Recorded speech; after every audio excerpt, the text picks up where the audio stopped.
But go ahead and do an investigation check. Okay. I will assist. Okay. I don't know how to do it with advantage. What do I do? I just roll it twice. It's just ADV at the end of the exclamation Space mark. ADV? Yep, space Let's ADV. see what happens. Oh, that was so good. 10. Oh no. A I 10 rolled with so your bad. advantage. Okay, with your. Yeah, with my advantage. Okay. All right. So the only thing that's obvious to you is on this side. This is a wall of like stones that's been fitted and masoned in. So it's a very sturdy wall, and it's pretty heavy. So that the one thing that I guess you noticed through all of this is there is that window, but you saw this before. The window would let you go inside the structure. Other than that, the only other thing is that it's climbable. It's movable. Yep. Very There's cool. so many uneven stones that are sticking through that this is easily climbable. Oh. This was the game of death. I like to still climb that for fun. I tell everybody what I see. I don't know if this would be a good spot or not. He could probably climb up and down this, but I got my slingshot and I got some spells. Yep. Having the high ground is advantageous, at all times.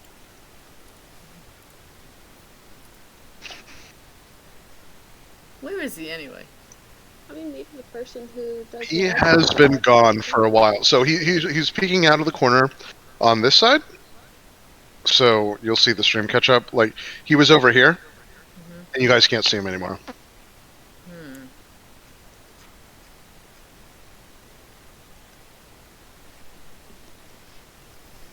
Maybe he's gone. Probably not. So. Yeah. I think I vote probably not. I'm gonna send Wraith over to see if he can see where we went. Sure. Now Wraith has blindside, tremor sight as a bat still, right? Is it blindside and something else? I think it's just blind sight. Let me check on it, but I'm pretty sure it's just blind sight. Okay.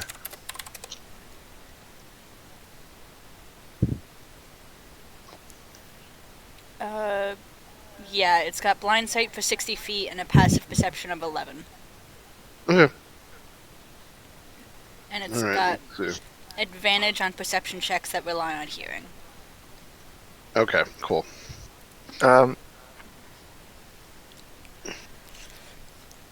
Depending on what you see, I might do something. So go ahead and kind of tell me what you want to do, and then you won't be able to see him, but let's see if you can. I assume your bat's going to be on alert and trying to hear. So tell me where you'd like your bat to focus its attention. Be right back. I'm going to have it go to the last place that we saw him. Yep. If he's not immediately visible when he goes to the next area we can't see, I'm gonna have him kind of focus over more in the area that we last saw him. Because I don't know where else he could have gone.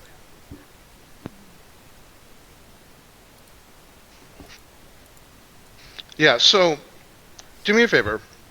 We'll have your bat listen for any movement or anything, and go ahead and roll. Give me a perception check with listening, though. So, perception check with advantage. I'm just gonna, if it's the bat doing it and not me through his senses, then I'm just gonna roll d20s so that it doesn't get my modifiers. Yeah, that's fine. That's totally fine. Yep. It's just the bat, so. Yeah, that's an 11 on the dice, so. 12. Okay, I think. Right. Yep, that's what I thought. Okay. All right, so your bat hears scuffling off on somewhere on the top of the structure, but can't find where it's at or where it's coming from. But there is some kind of noise coming along the top of the structure here. Okay, if he hears something, then I would have told him to go and try and follow any sound. Yep. As opposed to me, listening through his senses. So if he hears something, he's gonna head in that direction. Okay. So I While the bat's doing that, go ahead. have an idea, guys. Yep. We know that CO knows thaumaturgy, which can create like a really, really loud noise, like a thunderclap. Yep. Bimmy can record things, so I could have CO do the thunderclap, Bimmy record it, and he doesn't need to sleep. So, but I mean, he doesn't have any, like, his passive perception is 10. He doesn't have any skills, but if he happens to see him, thunderclap alarm. Well, he Yep. could certainly thought- like keep an eye on the people themselves, just in case he actually gets into camp. You know? Yeah, he's also got spotlight eyes. So See, I thought the idea was the same exact plan, except instead of a thunderclap, you were just you were just going to record yourself screaming. I thought that was the plan. if you want to wake up to Erastus's terror shrieks, I mean, but see, I was summoned into his shrieks, so nothing different. the thing is, he would have to be scared to record. You'd have to like record it, which he might not give his best performance under pressure. He needs to be like legitimately spooked. I thought he was always too shy scared. to scream. He's always scared, but he's not always like calling attention to himself by screaming. Fair. But CO can just do a thunderclap, and I can record that, which should be plenty loud to wake everyone up. Yeah, I can do that, and that's a good idea because I would like to be able to keep my eyes on Spurt to make sure he's not doing anything mischievous that could harm us. But Bemmy would be that extra layer of protection that could watch everyone else as the best thing. So I can just focus on Spurt, but Bemmy can also watch out for everyone. And I'll occasionally try and check in if Spurt's not doing anything hectic. It's gonna be like the stealth level of every video game where Bimmy's just like high up somewhere, like a searchlight, like his eyes just going back and forth. It's gonna be like a prison guard. Yeah, like a prison guard. I mean, it's Alright. a good idea to keep your eyes on Spurt, but he's not necessarily the only thing that we gotta worry about. We don't know what's here, you know? That is true. That is true. Yeah, and it's true. And we could possibly keep an eye on Spurt and we could reverse the plan. If we can find him.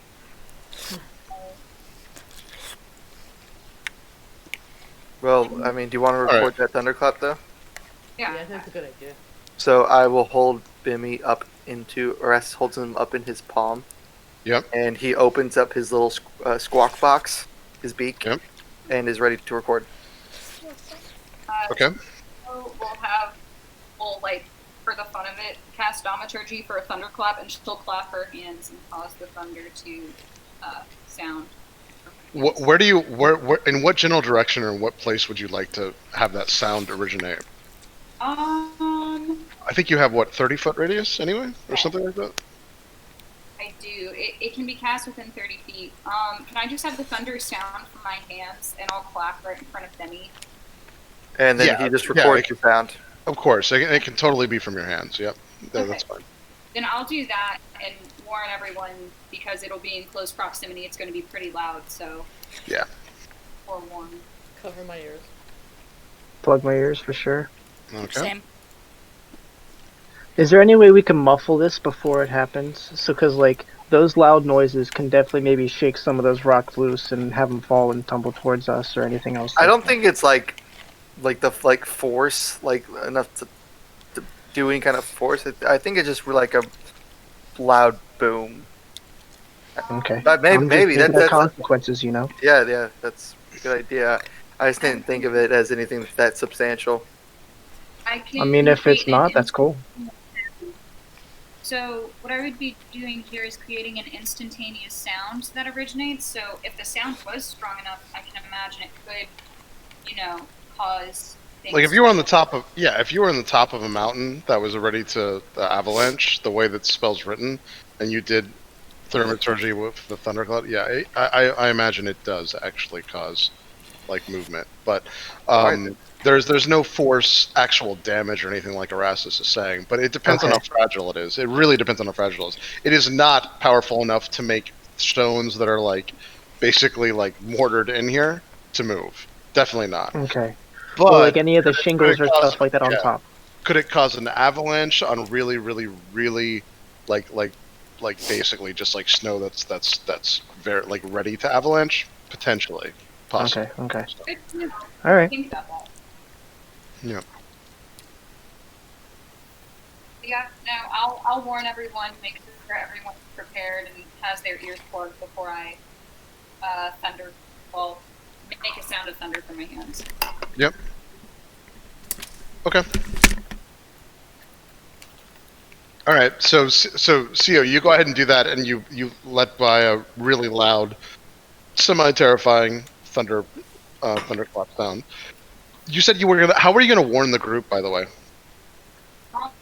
So what I was going to do was, for now, the plan is I would like to keep my focus primarily on Spurt and occasionally look back to the group, make sure they're okay.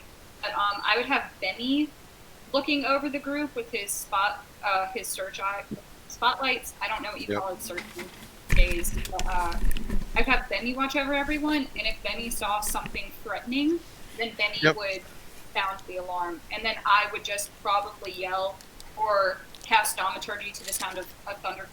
I personally saw something alarming. Gotcha. Okay, that sounds good. All right, are we ready to enact this plan and go to bed? Yep. I'm ready. I just have 2 more questions for the Professor Orb before I go to sleep. Yep, go for it. Okay, first question.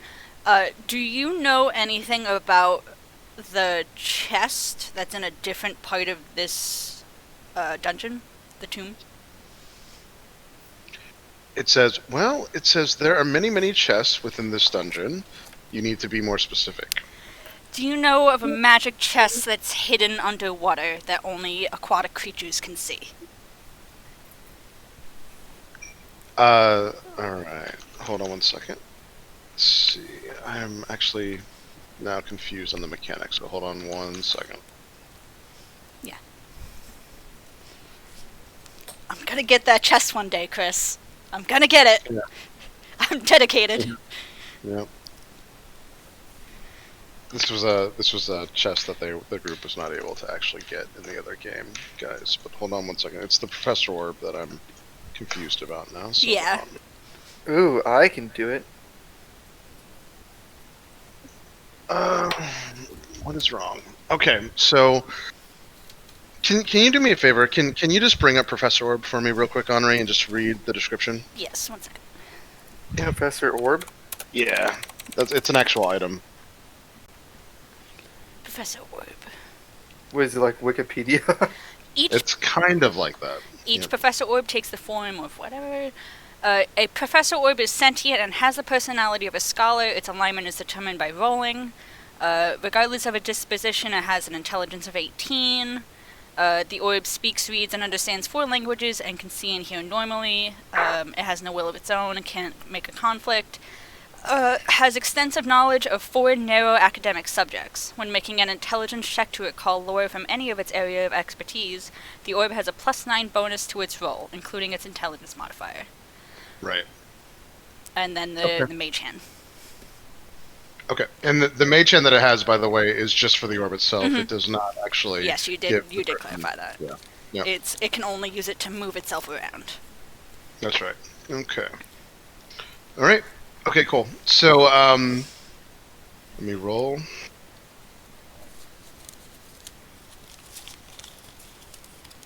All right.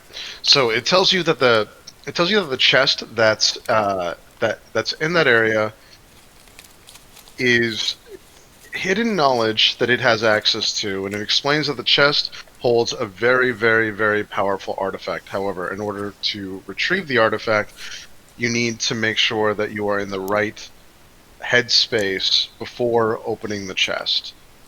And it says, and it basically stops there, and it's understood that you'll have to ask it another question. What headspace do I have to be in before I open the chest? Yeah. Let's see. Let's make sure that it knows. All right. It says that you have to be within. And it stops and it glows very brightly. And by the way, when did we identify this? Last session at the end? Yeah. Yeah. All right. The one did I mention how the uses work? Because I know the item doesn't actually have this on it. Did I mention that in the identify? Uses? No, you didn't mention uses. Okay. All right. That's what I thought. Okay. So it glows brightly, and it tells you that you have to want for nothing in order to get everything you want within the chest. What? Now, Henri, what did who did the identify? You did the identify, right? Yes. Henri did, yeah. Yeah, okay. All right. I wanted to make sure. So, Henri, so you inherently know that there is some kind of limited use to this Professor Orb. You just don't know how many questions it Per has. day? Per day. Per day. Okay, does it seem like I can ask one more question? It seems like you can ask more questions, you just don't know when it's going to stop. Okay. It could be 1, it could be 5, you're not sure. Okay, then I will attempt one more question. Yep. What are crystal dragons? You're asking what are crystal dragons? Yes. It asks you to clarify. So I believe crystal dragons, I don't know if you want me to, how much you want me to say, because this was, before we turned the thing. Oh, no. So the way that it works, so Henri, I know this was confusing. I should have mentioned this before. You actually have all knowledge of, even though you're second level and in the past. No, I was saying I don't know how much you want me to say in front of Group B. Oh, no, you can say whatever. It's fine. Okay, then. You're going to have to clarify. Well, you're going to have to clarify for the orbs, so they're going to hear it no matter what, so. I'm just pulling up the session log right now, but, it was the crystal dragons that were mentioned in the song that the bard sang in the illusion that we got. Mm-hmm. But, so what exactly do you want? This is for the orb's benefit, so you're going to have to say exactly what you want the orb to hear. You can pull it up and look at it, but it is going to be precise on what you ask. You can't, roll through this. You have to actually ask it these things. Yeah. Yeah, fine. Yeah, making it difficult. Yep. Yeah. Damn it, Chris. I Why know. can't you just give us the answers? Yeah. Or I could just be let me roll my history on my own memory, but no, this one I'm not going to do.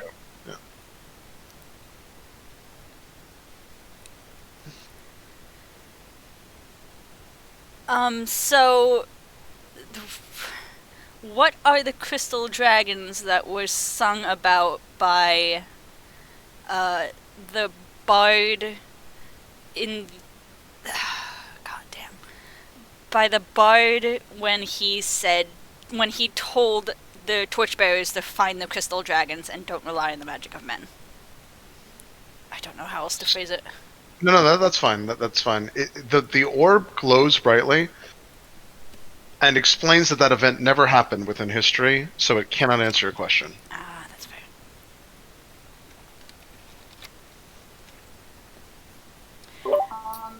At that, I'm assuming since everyone heard it, Yeah, of course. Seal will pipe up and tell Henri, I'm not sure how useful this is about to be, or I'm not even fully aware of how this works, but apparently we are in the future, but you're in a more distant future than in the past, is our understanding. When your friend, I'm assuming they're your friend at least, when they came back, they had mentioned that they came into this dungeon a year after us. However, you're still from the future, so we're in the future for you, but you're also from our future, if that makes sense. So maybe what you're asking about hasn't happened yet because your group hasn't gone through the dungeon on our timeline. So the Professor Orb actually glows. You'll see how this works and all this. So the Professor Orb glows again as it hears this conversation, and it says, even though there wasn't a question asked for it, it says, "See, Henri, things have not happened the way that you think they have because you've changed everything."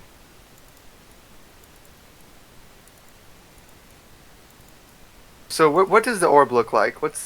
Yeah. So the orb is actually just a crystal. It's like a crystal orb with a very dense granite center. So it's a clear crystal orb, and the very center of it is this dense, like looks like granite ball and it's so it looks pretty like neat in the sense that it looks kind of like it could be a magic item. It's ornate in the sense that it's got something in the inside of it, and the crystal itself is crystal clear. It's super see through.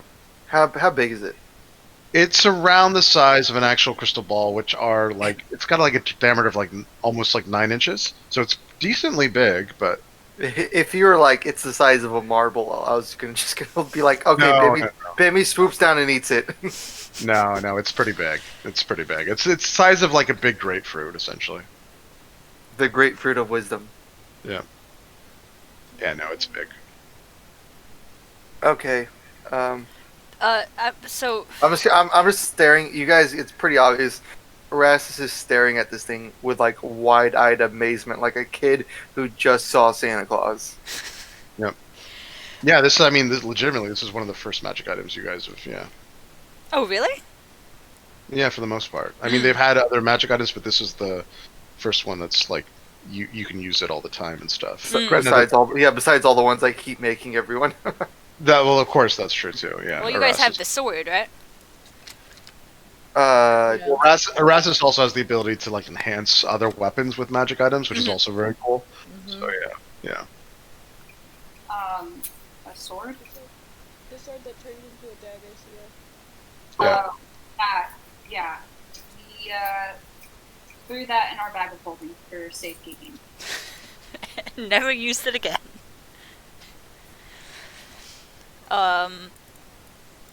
Also have the hammer, the hammer that we gave to Erastus. Yep. I'll try one Oh, more great. question. Go ahead. Do crystal dragons exist? He said, "Yes, crystal dragons do exist, but I don't have much information on them. I am getting tired, but I will listen." Okay, thank you. So, is anyone doing a watch that does not have dark vision? What did we decide? Is everybody doing a watch? I'm doing first watch, that's all I know. It's Yeah, Red and then Dead after Vincent. first watch, then me. So is anyone doing a watch that does not have night vision? So mainly what I'm asking, is Henri taking a watch? Because if so, she does not have dark vision. No, Henri doesn't have to. Pyravin's Elven, so he only needs 4 hours of rest, so he can Yeah. take the last 2 hours. Cool beans. Okay. So I'm going to let the infusion on my shield drop, so I don't have the +1 shield anymore. And I'm going to walk over and find a stick off the ground and pluck it up. Yep. And then I'm going to cast my final infusion for the day on it, and the stick begins to morph into this wand with glyphs running down the side. And I make a wand of magic detection. Ooh. Yep. Neat. And I will give this to whoever is taking the first watch. And just waddle over and just put it in their hand. That's hey. Gretna. Hi, what's this for? Just in case something is out there, you can't see it. Okay. Okay. It Is this detects magic. If you need to use the detect magic spell, just wave it, Yep. and it'll work. So it's got 3 charges. While holding it, you can expend 1 charge as an action. You can cast a detect magic spell from it. It regains 1d3 expended charges daily at dawn. Okay. And How long? in the morning when I long rest, I'm gonna turn that shit back to just a stick. Okay, thanks. Keep going. How long does detect magic last? I forget. I think just a minute. 10 Let me minutes. double check. Yeah, I think it's 10 minutes. It is 10 minutes. Yep. It's you got a 30-foot radius of magic detection. Yep. So that's all I can do to help if I'm not taking a watch. Okay, I'm gonna go to bed now. Goodbye. Good night. Yep. Everybody should go to bed now. I'm gonna go curl up on the hay. Yeah, that was the other question I was going to ask. Like, so what do you guys? So Erasmus is going to take the hay. Where would you guys like to actually rest? Actually, I'm not taking the hay. I'll let CO take the hay, and I'm gonna just retreat into my shell next to it because I don't need a bed. I carry a bed. Yeah, Alright. if she inspects the hay and it's safe to sleep on, then Sia will take it. I'm gonna If- take a handful. I'm gonna take a handful of the hay and just munch on it. Though. Am I keeping the orb overnight? Or were we going to give it to Erasus to put into his shell? Oh, I think maybe give it to Erastus to put it to the shell. Yeah, we were gonna give the bag of holding to Erastus as well, so that way Spurt couldn't, rummage through it, and it has everything that's very important. I Right. can hold one or the other. I don't think I can hold both. I don't have a ton No, of room in here. You'd have to actually put the orb in the bag of holding. Exactly. You'd have to put everything in the bag of holding and then hold the bag of holding. Then let's do that then. Okay. I kind of use it as a pillow. Yeah, because I was worried that if I was holding on to it, I'd be like, I want to be like in the middle of the group, but if Erasus is holding on to it, then anywhere is fine.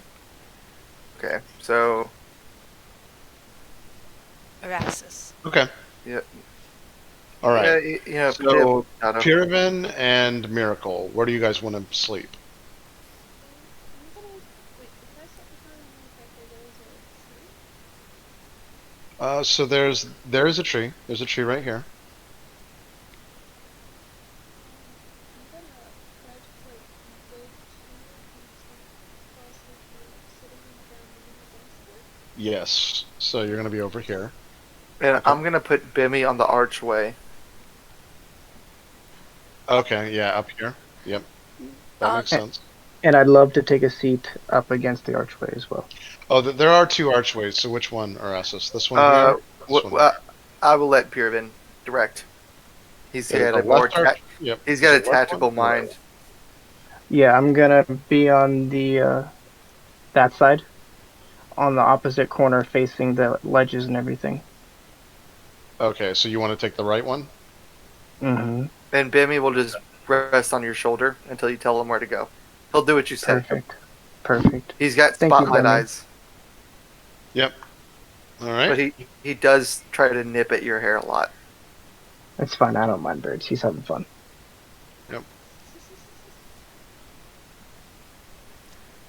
Before I go to sleep, I am gonna pull out the gem and expend a use and just take a look around and make sure, the halfling doesn't somehow have the ability to be invisible. Yeah. Yeah, that's probably smart. Okay. All right, so you want to look like all through this area here? Yeah, I basically want to cover as much ground as I can before the gem runs out. Okay. All right. All right. So Henri, as you do this, you look up. You don't see anything for a while, but after like the 8th minute, you look up on the top, and he's right up there, and he is invisible. He is invisible? That is correct. On Oh, top of the house. great. Okay, then I'm gonna say, God damn it, guys, he can turn invisible. My head sticks out. What? Yeah, I can see him through this gem, and it lets me see invisible things, and he is invisible. Yeah, he has no idea that you can see him, obviously, but he is on top of the house. You're a little perplexed in how he got up there, but he is on top. I'm not gonna keep staring at him. I'm gonna look away so he doesn't know that I can see him. Yep. Yeah, that makes sense. Yeah. And I'm gonna say, also I'm gonna be quieter after that. I'm gonna be like, let's not say things too loudly because we may have an advantage if he doesn't know that we know he can turn invisible. But that is a problem. Okay, I'm gonna pretend to be asleep. Yep. And I'm gonna let Ari know. Be like, I'll just pretend to be asleep. I have a trap.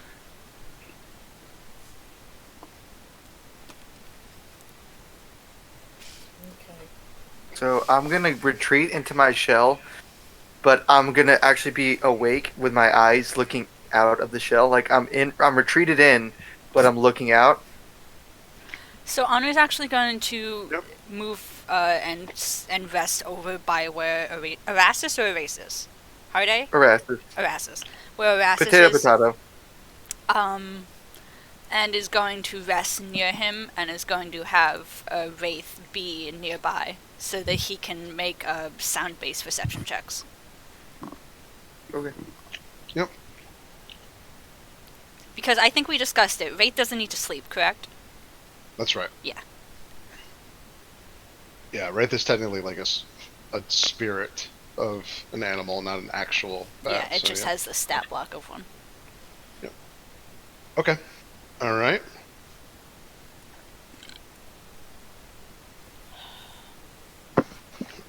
All right.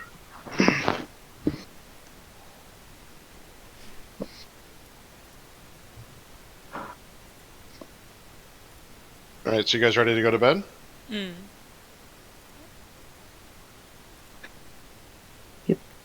All right.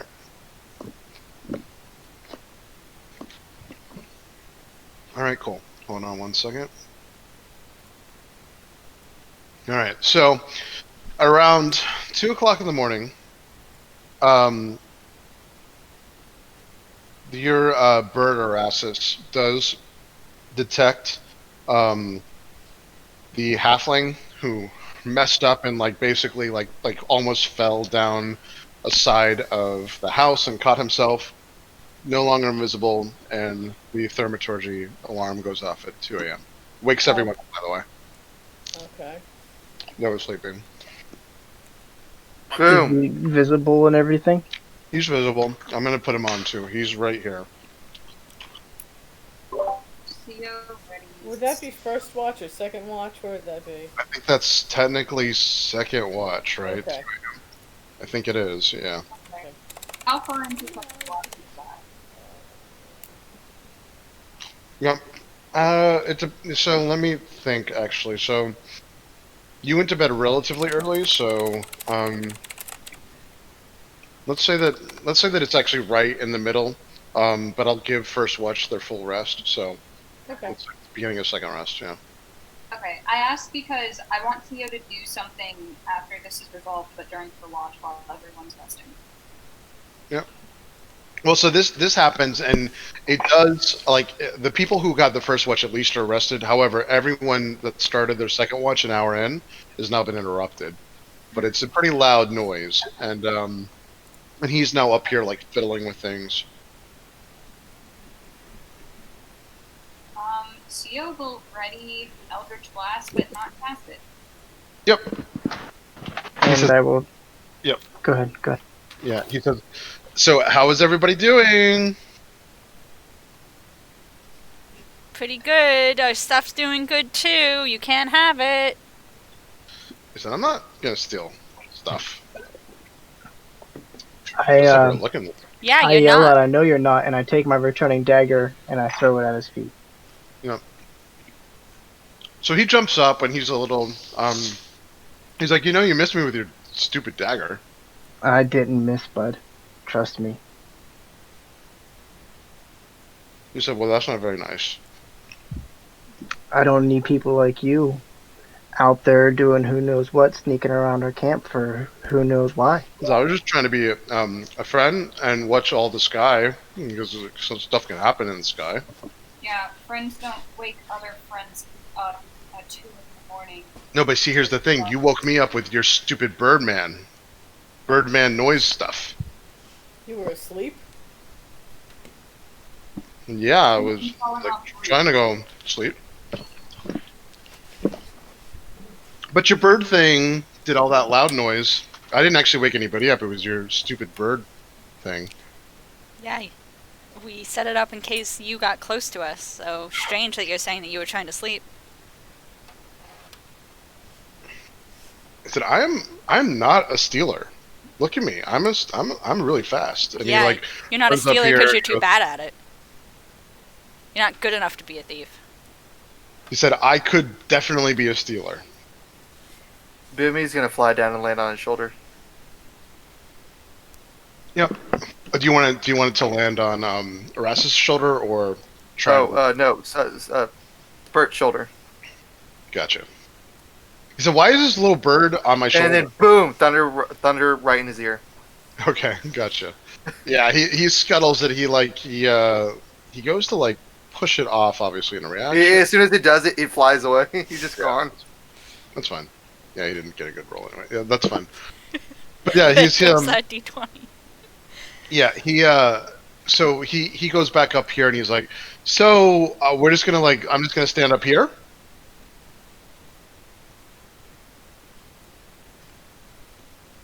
So what if I Get threw off the roof. You might knock things down onto us, man. Look, Maybe. our camp's right here. Baby flies up, spotlight eyes right on him. He said, "This is my camp up here. This is where I am up here." And he starts walking over through. He said, I'm the owner of the house up here, and I'm a guard, and I'm really good at it. And what if I just jump on your head? I could jump on your head from right here. I'm gonna kill him, guys. Good thing you aim so bad you'll miss us. Yeah. No, let him learn his lesson. Don't worry, we don't have anything to worry about. He'll probably just slip and fall and break his own neck, but he'll survive.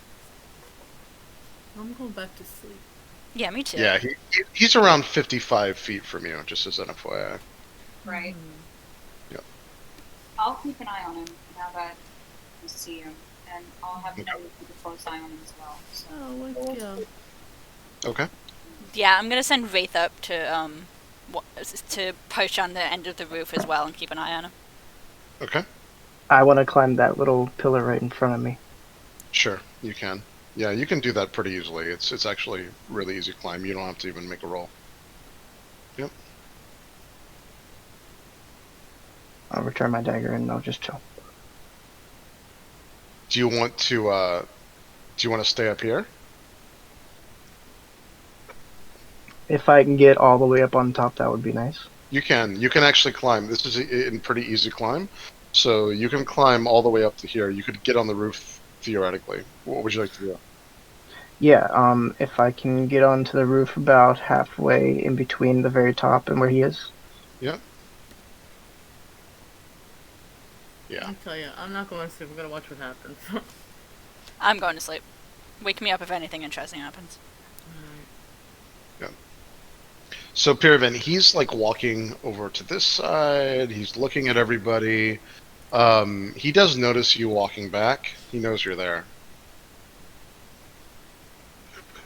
So you spotted me, have you? He said, "I can do this too." And he goes over here, and you currently don't see him. He's currently hidden.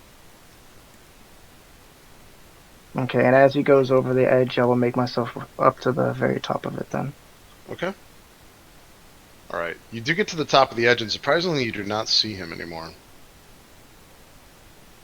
Bimmy lands on your shoulder.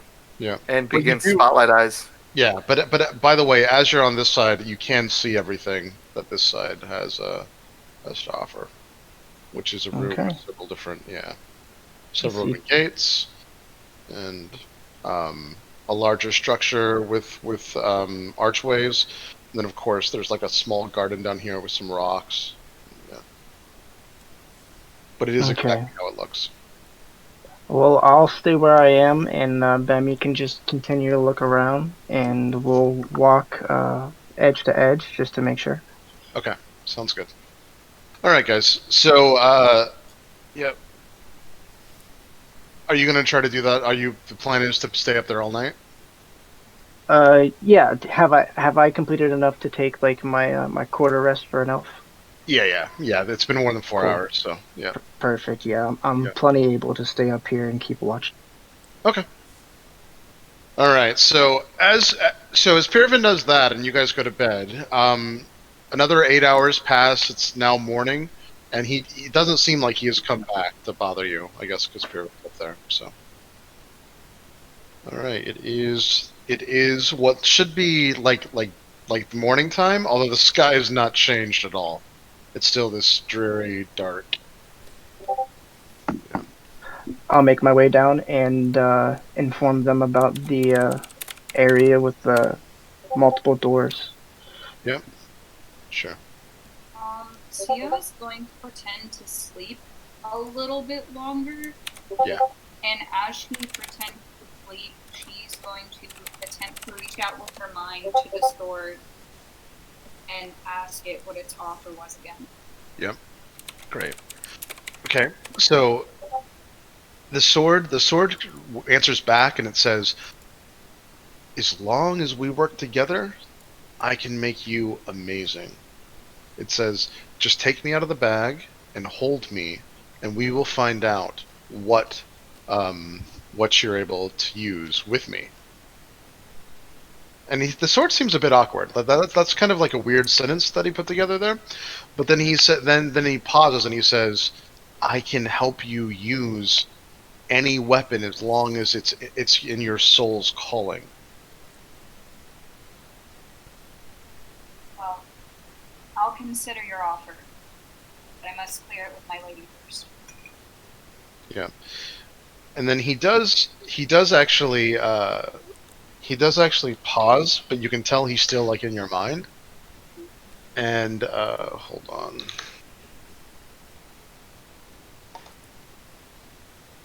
He says,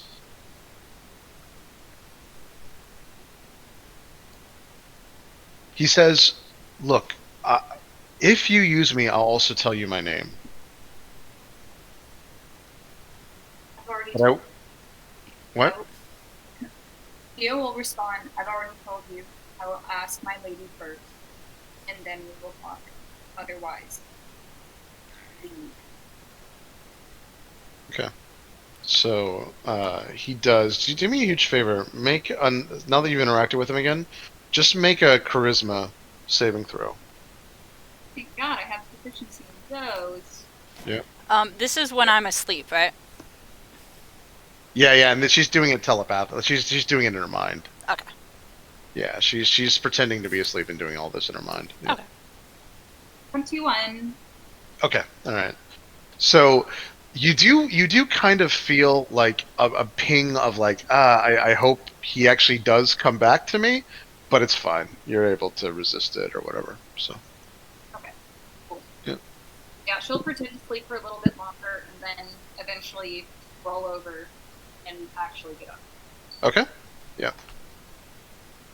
All right. So what you guys have for options in front of you is like Pyravin has found a way obviously up and around, but there is also like a window here that you can easily fit into. The entire group can fit into this.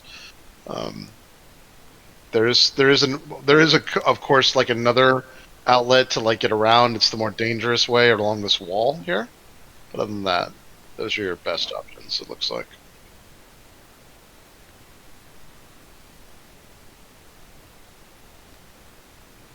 Henri is going to go up to Erasus and ask for the orb. again. Snoring. She's going to sit by your shell and wait for you to come out. Dude, he's asleep. Yeah. He's lightly snoring. You can tell. Like, it echoes a little bit on the inside of his shell.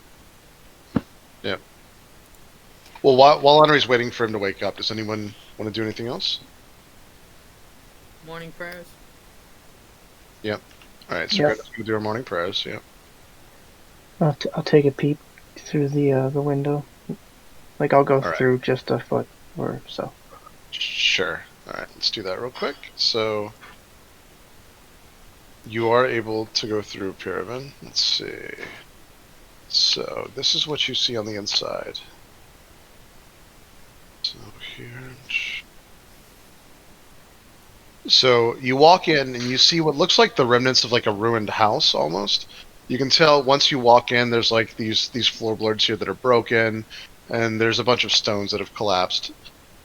You see that when you walk in here, you can kind of see it. There's like a crate with some other crates on top of it, and then outside of here, you can see that there is what looks like maybe like a middle room or even family room or something else with a bookcase and some like a skull on the bottom of it and some other things. Ah, fuck. And then there's some beds. Oops. Let me know if you guys lost the stream. Hold on. No, it should be back. Okay. So there are some beds. on here as well. It looks like maybe barracks beds almost aligned. But yeah.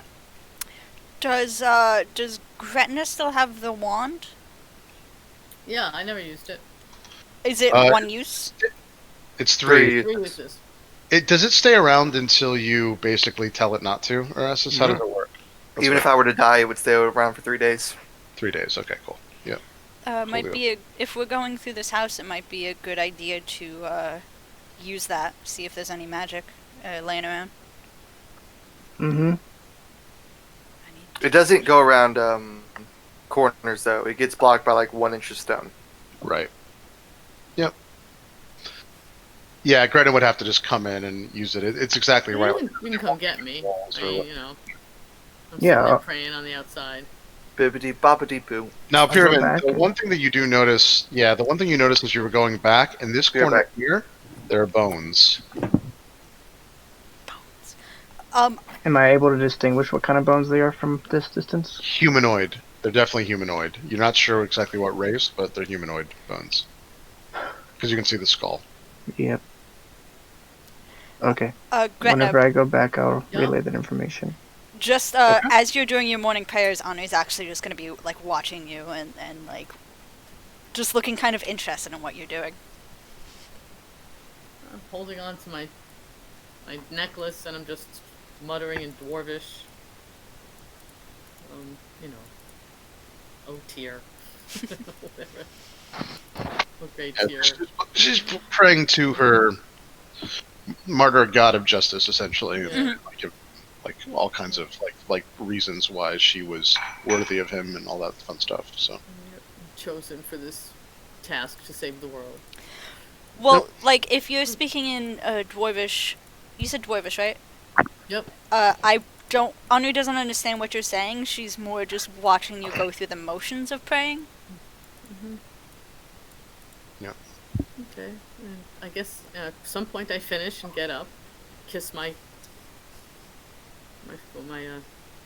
whatever thing, Holy Yep. symbol. my holy symbol. Yeah, holy symbol. Right, that thing. And I turn around. She's looking at me. And I look through the window and go, "Psst, guys, quietly, come look at this." okay. Do you guys want to go inside?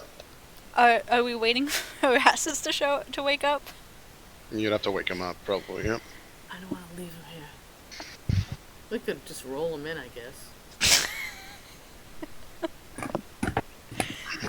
I'm gonna knock on his shell. Yeah, just he's a long sleeper, but he's not a heavy sleeper. Mm. He just takes some prodding. He won't get mad if you wake him up, Theo. Zio will also just knock on his shell and call his They're sitting there knocking. Yeah, just how many knocks does it take? Like Seal. 2 or Then 3, open a rat.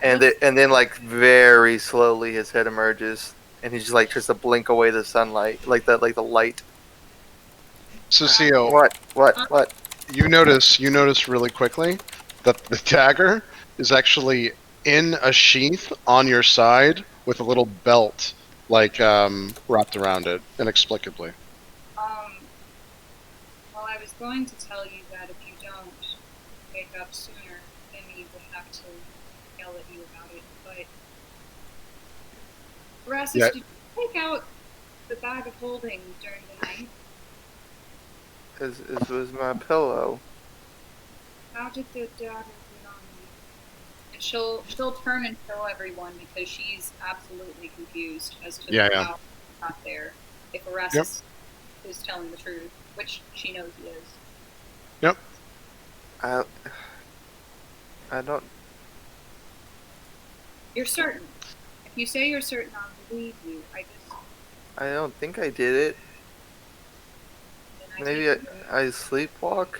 I don't think so, but I also don't think you sleep. I've been around you enough when you sleep heavy.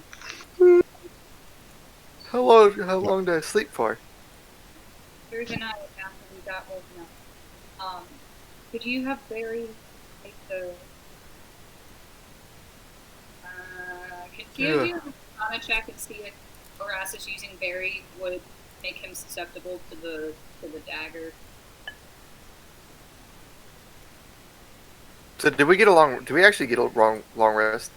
Yes. Yeah, I'm Oh. gonna give it to you. I'm gonna give Okay. Well, I all I got back was one spell slot, so it doesn't matter. If you're still using Ever, it's just it says like CLR. It stays up easy. So yeah, Do you like touch the sword to show people? Do you take it out of the belt? What do you do? no, I just turn and show them that the dagger is somehow on me. Yep. Yeah, I don't touch it. Sure.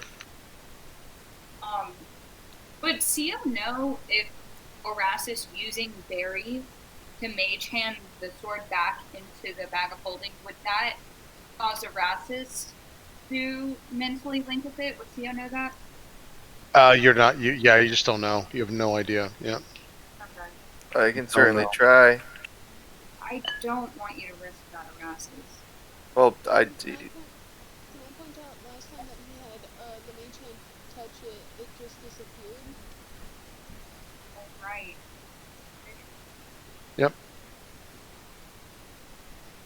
Well, I think it needs to go back in the bag of holding, so I'll take it off myself. Sia will go to unlatch Yep. the harness of the dagger, but hold it by that instead of holding the dagger directly. Sure, of course. Yeah. As you go through and take the belt off, immediately, by the way, when your fingers come in contact with the belt, you feel like some strange energy where it starts to like vibrate. It feels magic. But as you take off the belt, everything glows in a like kind of like it gets brighter and brighter and brighter, and then it starts glowing in this like almost column of yellowish like orange light that sprouts up into the heavens all the way until you can see it. And the whole group hears, you don't hear anything, but the group around you hears the name Replier. And it basically like has like a basically like a almost like a puff of like wind energy that like scores through everyone. Although everyone who feels this, it's almost like it's going right through you, like into your soul and coming back. And it says, "I am a mighty sword of Greyhawk. Find my brothers." It says that out No. loud? It does say that aloud to all of you. Okay, Oh. is this... Sia, you cannot hear this. Okay. Yep. This You just hear is... Erastus screaming, "No!" So I wouldn't have... this is Nope. You have all the knowledge that you. Oh well.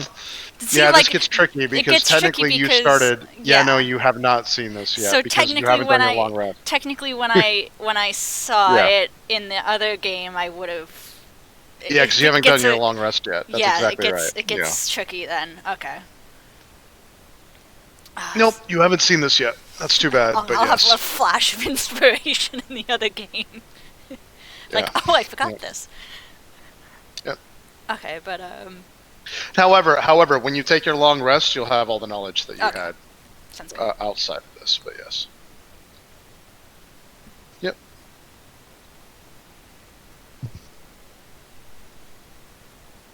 Alright, when you go back to your group A, make sure you tell them how much nothing weighs. I told them, don't worry.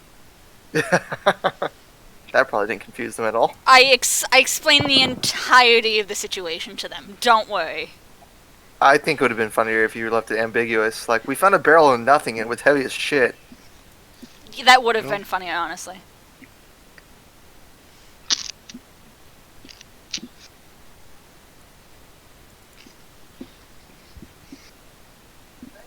So what are we doing? Right. Paraffin wants us to go inside it really quietly, but Greyhawk is like, there's nothing wrong with Greyhawk. They were okay in the battle. They weren't evil or anything. Evil is a matter of opinion. That's true. And also, if you remember, every centurion has different, what's it called? Alignment from Greyhawk. He did say that.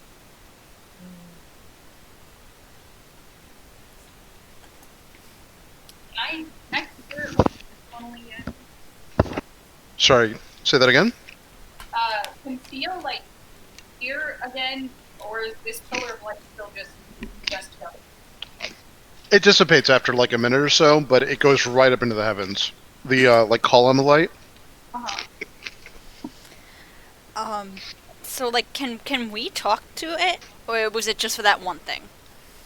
You can try, but no. I mean, this is all you've ever heard of it. I mean, it might be worth asking, like, if it knows where its brothers are. No, it's wanting us to find his brothers. It wants us to find all of them. I remember that from when we found it. Wait, you found this? But we have it. What? That wasn't me talking. That was Miracle talking. Oh, okay. Oh, Yeah, shoot, have we?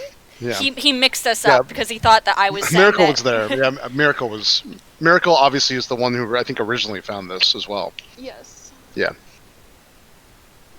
was in the column thing. Yep. Okay. Anyone have any idea what just happened? I'm at a loss, personally. Yep. Anu, By the- sorry. So go ahead. Go ahead and talk first. Anu's gonna go and ask Oasis for the orb. Yep. And if Oasis gives it to her, then she's gonna ask about the sword.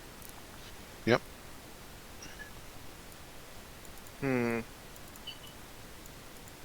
He takes it out of the bag and then just begins to stare into its like intricate crevices, just like enraptured by this. Okay. But he doesn't hand it away. He's just staring at it like he's plotting something. Yeah. The orb does glow when it sees you looking at it, right? So it says, "Oh, you are a fine student of all kinds of mechanical knowledge." He said, "We will be great friends."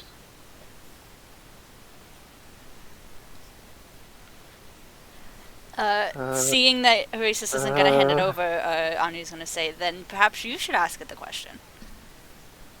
He like blinks and like shakes his head and looks up at you as if he's just noticing that you're here. What? What? Well, I asked you if I could use it, and you didn't seem to want to hand it over, so in that case, would you want to ask it the questions? It's not mine. You can have it. I mean, I don't... It's not mine either. It was the group found it. Yep. And it glows and it says, "Henri, welcome. Ask me questions." Here. He gives it to you. Like, embarrassed that I saw what happened between the two of them. Like, oh, Henri, you're here too.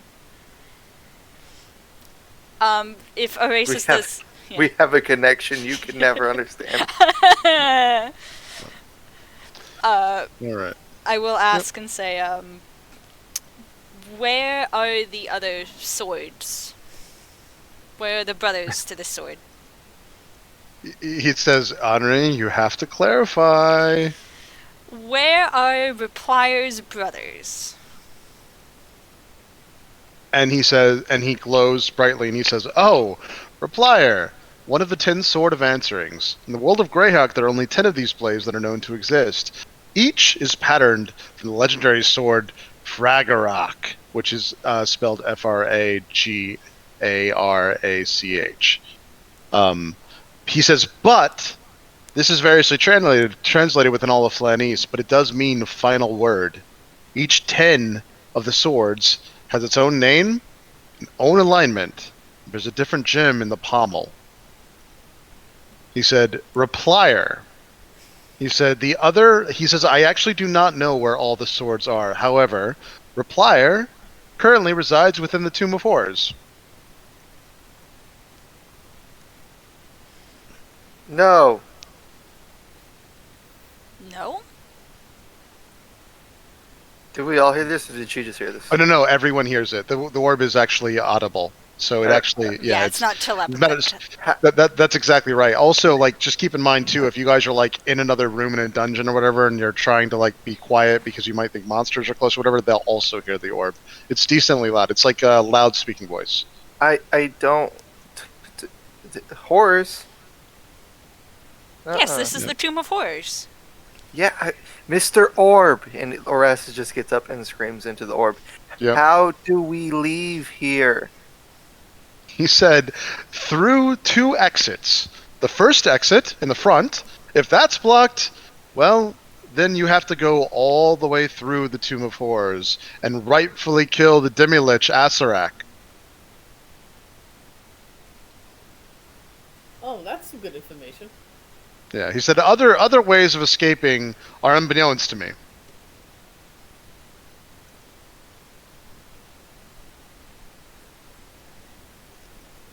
Seems like fun.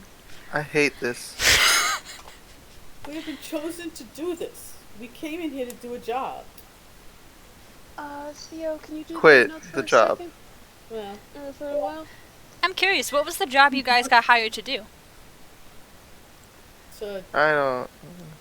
I get didn't rid of know this that. thing. Miracle, did you say do the notes? Yeah. Yeah, Theo, Where's Piraven? He's inside. He wants us to Thank you. go in there quietly. Oh. Oh, right, yeah. Yep. We should go in there.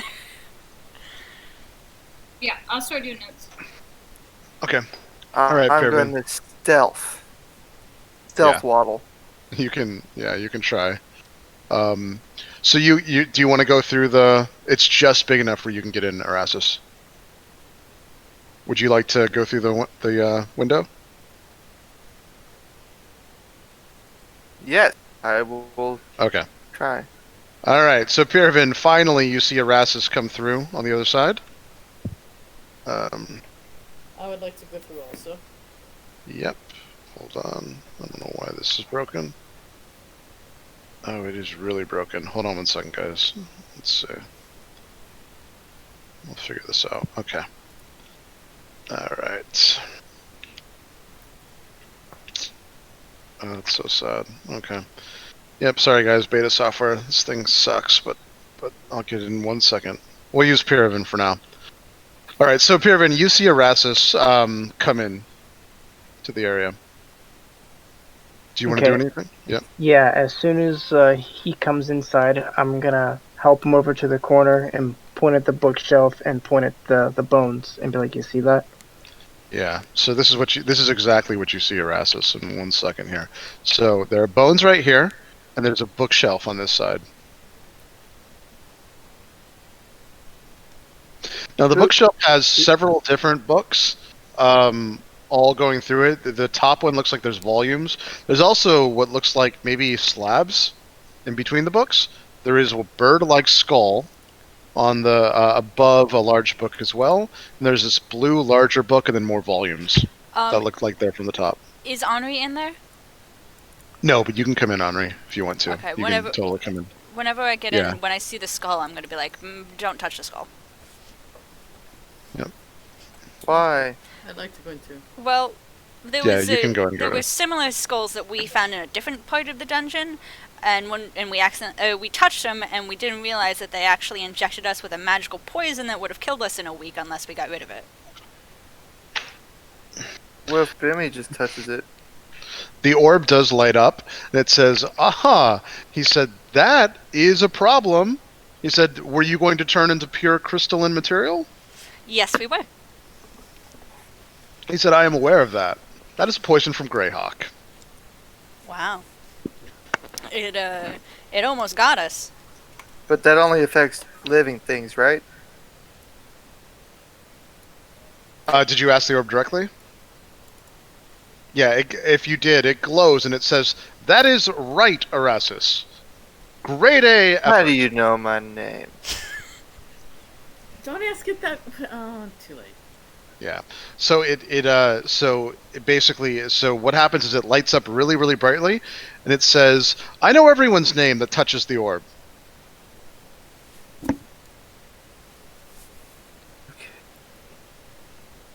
Can we? What? Okay. Don't ask it too many questions. So, Why? Does he get like overthunk? Yeah, yeah. Let's wait until we need like a question. I'm gonna pull out the gem and look at the skull. Okay. When you pull out the gem and look at the skull, sure enough, you see very, very tiny, but very, very, very similar to the last one, spikes all over it, and they're shimmering. Does it appear that the beak has the same mechanism? It does appear like when you look at the bottom, it does look like you can turn the beak. That is right.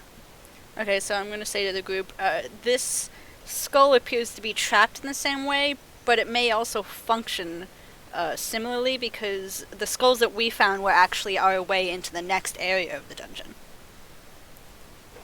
So should we pick it up? We should find a safe way to get it.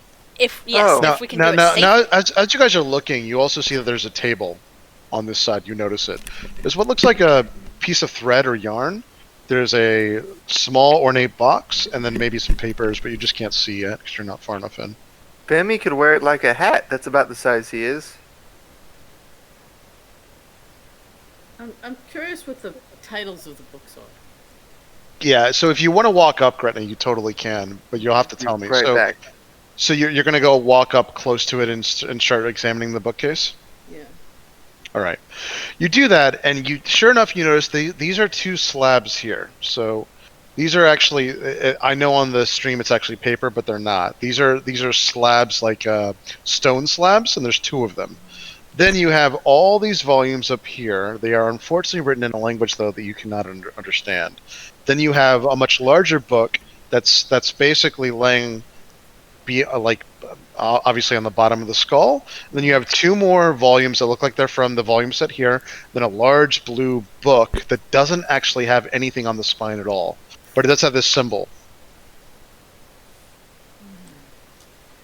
Do I recognize the symbol? No, this is not something you would ever recognize. Unfortunately, you don't have to roll for it. Okay. Comprehend languages might be useful here. Yep, might be. So Greta, since you're over here now, you can see. So there's a bottle of liquid, a hammer, what looks like maybe a tool that's used for construction, maybe, or stone masonry, and then there is a piece of paper that looks like it's blank. There's what looks like a charcoal writing instrument, and then there's the string. There's a box, and then there's a little bucket underneath. And it does look like this table has a vise, so maybe it's a workbench. You're not sure, but. That construction tool, is it a mason square? It looks like it could be. It's just the etchings and the markings are foreign to you, but it certainly looks like it could totally be some kind of mason's tool. Yes. Okay. Can Theo walk over to the table and just look at? Oh, well, she's not even in there. We have Well, yeah, Co, you can come in though. Anyone can come in that wants to, so it's okay. So if you want to come in and walk up, you totally can. Yeah.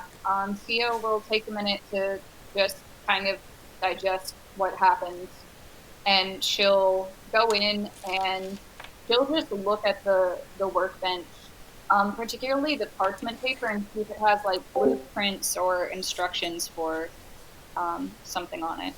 The parchment does actually appear to be blank. It looks like a blank piece of parchment, like he hasn't started working or she hasn't started working on it yet. But you see the same thing. You see this what looks like it could be a mason's hammer, bottle of liquid, this tool that looks like it could be like a mason square, and this paper with this charcoal like pen pencil thing, and you see a lot of yarn, and then of course you see this box. It's a pretty ornate looking box. When you look closer, it looks like it's made out of this really, really nice veneered, polished ornate wood that has, when you look closer, it actually has little bits of red, purple, and black that are flickering around and kind of moving subtly within the wood itself. So it's obviously some kind of magic. You've never seen it before. On top is what looks like an onyx-like veneer as well, but it looks like an onyx, almost gem-like veneer on the top of the box. Henri, did you see something like this when you came through? And Theo will gesture towards the ordnance box.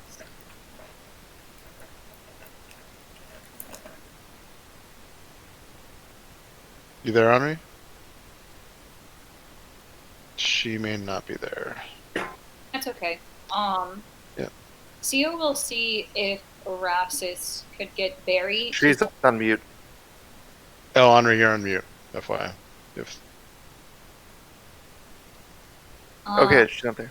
Yeah. okay. Yeah. Henri's not there, then Sio will just ask Erastus to use Barry to gently lift the top of the ornate box off. Yeah. Okay. All right. So Rastus, you're going to use Mage Hand to try to open the box. Yeah, CEO asked me to. Yep. Okay. So you're able to use Mage Hand. It's not locked. You can open the box, and the box does appear. So that same wood is inlaid in the interior of the box, but it looks like it's empty. Erastus, see if there's a false bottom. I can't see though. I can't see at the bottom. I can't do it if I can't see it. Sio will pull out a chair and let Erastus stand on it, and she'll instruct him to use Barry to feel around the box and see if there's a false bottom to it. Yeah. So to explain what, explain what you want to do exactly. It cut out. Sio will pull up a chair so Erastus can look over the box with her, if she knows Gotcha. she's the shorty. And Yep. she'll instruct him to use Barry to feel around the sides of the box to see if there might be a false bottom in it, since there doesn't seem to be anything in it at this point. Got you. So, Erastus, when you use Mage Hand to go through and start looking at it, your Mage Hand gets stopped it looks like there is something inside the box that's just invisible. It's clinking around and stuff. There's clearly something there. It's just it's either invisibility's been cast or it's invisible for other reasons. But there is something in the middle of the box. Can Barry pick it up? Yeah, you can try. So as soon as Barry picks it up, unfortunately, it's the same enchantment. Your Mage Hand is dispelled. Surprisingly, your Mage Hand was not dispelled when it was bumping up against it, which is very, very, very confusing and interesting to you. Okay, well I'll just recast it. Yep. And it is going to go over and then try to dump the contents of the box out onto the table. Before he does that, Yeah. Sio will stop him. Erastus, we don't know what's in there. If it's a glass jar filled with something inside, it could I wasn't gonna throw it. I was gonna nudge it. I know, but And- why don't we see if throwing powder or something on it works? Like all the other times we found invisible objects. Okay. I don't have very much left. What about That's that blue powder we found? What is that stuff anyway? I don't know what that is. I still have some powdered gargoyle. Well, why don't we throw Yep, that? yes. And then we can look at the blue powder. If that doesn't work, I also have the gem. Do you want to try that first? Or would it be wasting its power? I mean, it's got 3 charges a day, and I've already used 1. Right. So if the dust doesn't work, then we can use the gem. Well, and then maybe you can look around for Mhm. Bert. Okay, I'm gonna take out some powdered gargoyle and drop it into the box to kind of coat the outline of whatever this thing is. Okay. Yeah. So you do that, and as soon as the powder hits the top of the box, it coalesces as if there's a sheet of invisible glass all the way on top of the box itself. So you do that, but it's just the powder is all collecting at the top, and you do it for long enough where you realize it's just like a sheet of glass on the top, which is also confusing. Huh. Yeah. Guys, I don't like this. I don't like this at all. Let's destroy it, and then he takes out his wrench. Wait. I'd at least like to know what it is that's in there first. So I am gonna pull out the gem and use another charge. Okay. All right. So you go ahead. Yep. Could we pull back on the map a little bit? Of course. Yeah. Here. Let's do that. Yeah. Sorry. So You're fine. this is the room. Still catching up. Yeah. It'll take a second.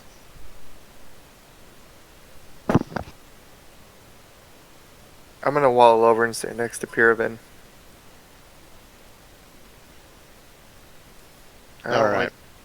this. So, all right. So it does outline. So when you look through the gem, there's a glowing, shimmering outline that goes through as if detect magic has gone off, Henri, which is really confusing to use. This has never happened. And then slowly but surely, 3 ring-shaped objects start coming into your view, and almost like they're like coming into reality. But there are 3 rings inside the box. I will tell whoever's standing nearby that it appears that there are 3 rings inside of the box.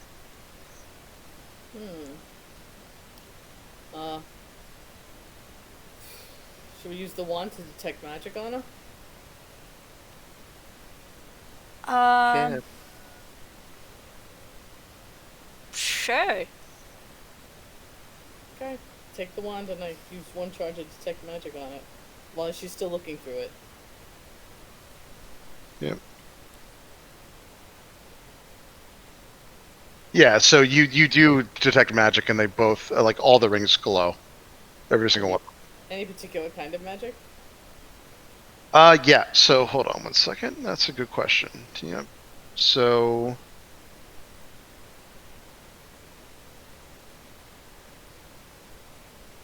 Interesting. Hold on one second.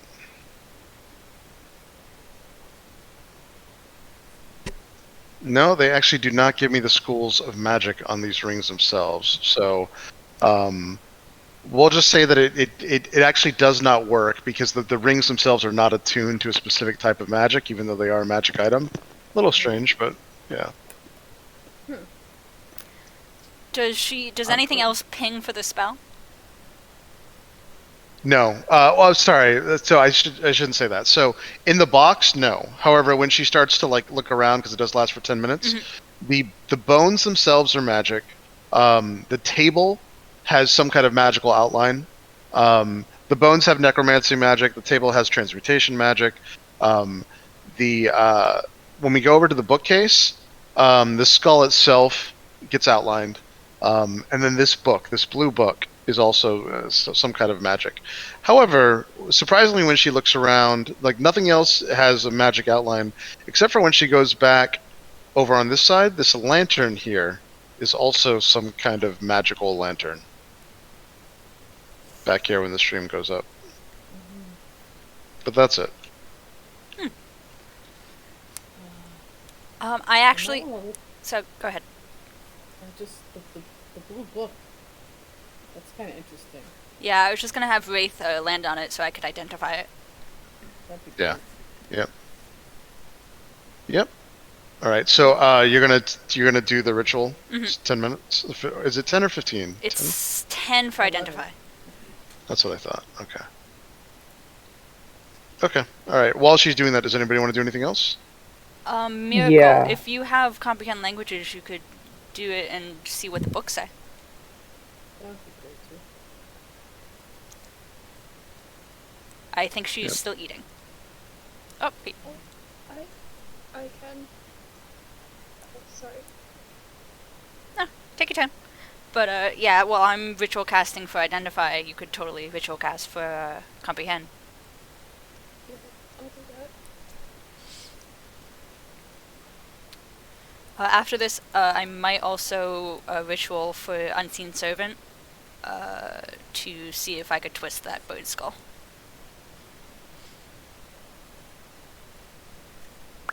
Yep. I feel like we get hung up on this kind of stuff a lot. Yep. Yeah. I really Yeah. need to get identify as an actual spell. I have identify. I mean, you could do it, but you gotta touch stuff, and we don't know what this stuff does. I can cast it through Mage Hand. Can you? Uh-huh. Is that a thing? Here's the thing. All right. Well, if there's nothing else, like, so do we just want to go ahead and wait for the identify, or? Normally, the way that I do it is I actually make you wait the actual 10 minutes, but we can fast forward to this. I don't really want to do it. I don't really want to give anyone any more reason to be screwing around with this skull. It freaks me out. Yeah. I'm just gonna waddle back outside. All right. So we're gonna wait for you to do the ritual. On me. I'm not doing it. Yeah. CO, do you have the notes somewhere, or I don't Yeah. see them? All right. I wrote them in my journal, but I'm gonna paste them over into the session log and I'll reformat them. Alright, thank you. No problem. I'll get right on that. All right. All right. So when you go through this, and you're able to do this, actually, hold on 1 second. Let me just make sure I'm giving you the right thing.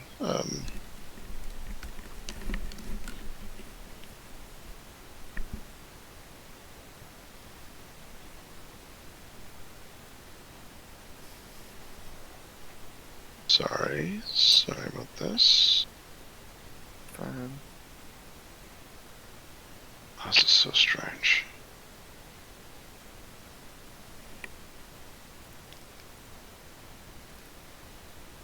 Okay. All right. So you go ahead and cast Identify, and it comes back and it explains that that this is an arcane grimoire +1. So all that. So basically, the +1's not there. But what it is while you're holding the leather-bound book, you can use it as spells casting focus for wizards, but you do gain a +1 bonus to spell attack rolls and to saving throws. So this is a spell book that makes you better at being basically a spellcaster. Ooh. Ooh. Yeah. It is a +1 item, yeah. Wait, could you repeat that one more time? Yeah, so it's a magically enhanced spell book, and what it does functionally is it gives you a +1 bonus to spell attack rolls and to saving throws as well. I can already do that, so Yeah. Does it? Okay. I got it crossed. I forgot what class I was, and I was like, oh, I can use that. I can't. Does it have any spells already written in it? I'd have to It open it does. for that. Exactly, I was about to say you'd have to open it. Yeah. It doesn't seem to be. Caravan, can you check for traps on this in this bookcase to see if we can actually touch these books without setting off any traps? I mean, Yeah, Wraith sure, is touching it. absolutely. That'd be great. But her bat's kind of hanging on top of it. He's keeping you company. It's not gonna bite me or nothing, right? We're all good. He is trained. To you? Yes. Alright, so just to clarify, it's not gonna bite me. He is not going to bite you. Alright, I'll go over there and check for traps. Okay. Cool. So tell me where exactly you'd like to check for traps. So in between the bookshelf, it's okay. Well, past Yep. the past the bedrolls and everything. Yep. Yeah, just go ahead and give me we can do one roll for all of it. That's fine. Go ahead and give me a roll. Okay. What do you want me to roll? Just do an investigation check. Yeah. Yeah.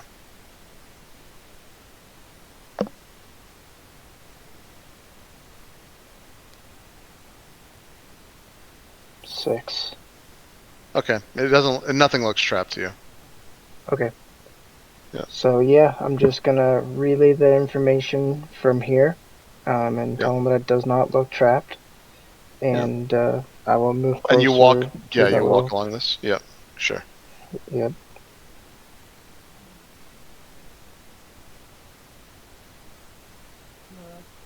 The comprehend languages would be up at this point too, though. Yes. Yep. So as you're going through and looking at these are volumed books, and they actually say that they're history, and they have volumes written out, but it doesn't say a history of what. They're all written though with the word history going through it. You can also see, Gretna, as you get closer, that there are two stone slabs. The top of the slab is now in a language that you can comprehend, and it looks like it's some kind of magical verse that's meant to be like basically said out loud, or maybe even read.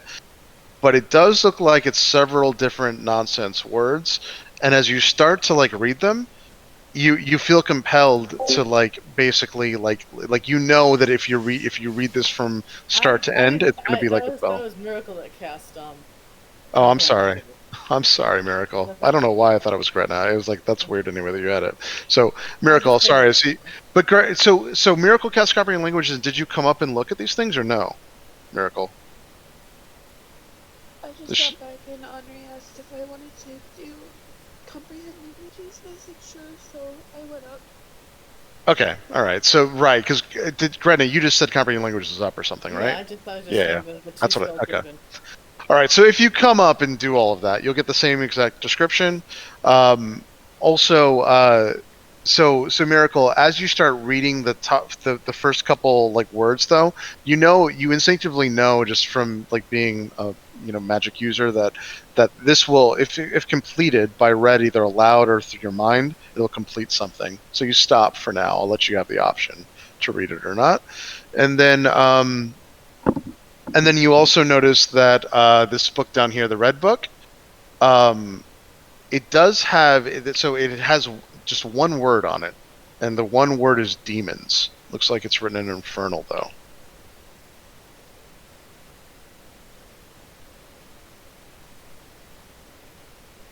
Okay, and I'm just thinking, I think I know Infernal in general. Yeah. So that's how you knew it was Infernal. You didn't need the comprehend languages. That's exactly right. Does Miracle tell anyone that she sees that? Miracle, do you explain that to the group? Yeah, the top says the same, that if I finish something will happen. The red book says demons and Infernal. Yep. Are you gonna look at the book Infernal? I can look at it if you want. Oh, I was just asking because I was taught Infernal as a child, so I can also Yep. do it if you need to do something else. Now this is also the book with that weird spiky thing on top. Oh, never mind. Yeah, it's the book with the weird spiky skull that Henri had explained might be like a poisonous trap thing, but yeah. Yeah, It so would make sense why they would put that there. Never mind. I am going to start ritual casting for Unseen Servant. Sure. When that goes off, I'm going to have the servant pick up the skull and move it. Sure, of course. Yep. Does anyone want to do anything before that's done, though? We have a couple minutes. I'm outside, just looking around, kicking rocks, twiddling thumbs. Yeah, you don't see anything outside. Occasionally, though, you do hear a sound on the roof. Erasmus. Oh, Yep. I'm gonna send Bimmy up. Yeah. If you send Bimmy up and he comes back, he can't. Can he talk to you? No, No, but right? That's if what he that- sees something, he can display an image on his wing. Oh, that's right. So yeah, if he comes up and goes back, he's going to display the image of what you guys are calling Spurt. Yeah. He's up there. Okay. Spurt alert! Spurt alert! Yep. Yeah, Erasmus says that through the window, and you guys can hear that Spurt's on top now or whatever. All right. So go ahead. I was gonna say my character also asks if we should finish read the same or say the same. Right on top of the book. Yep. What do you guys think? She's asking if we should let Miracle read the entire top portion. Oh, what the... How long do you think it's gonna take? It would only take a couple seconds to read it. It's not that many words. Sure. Might as well. Yep. Should we wait until after we get the demons book? I say do this. We may not be able to get the thing done.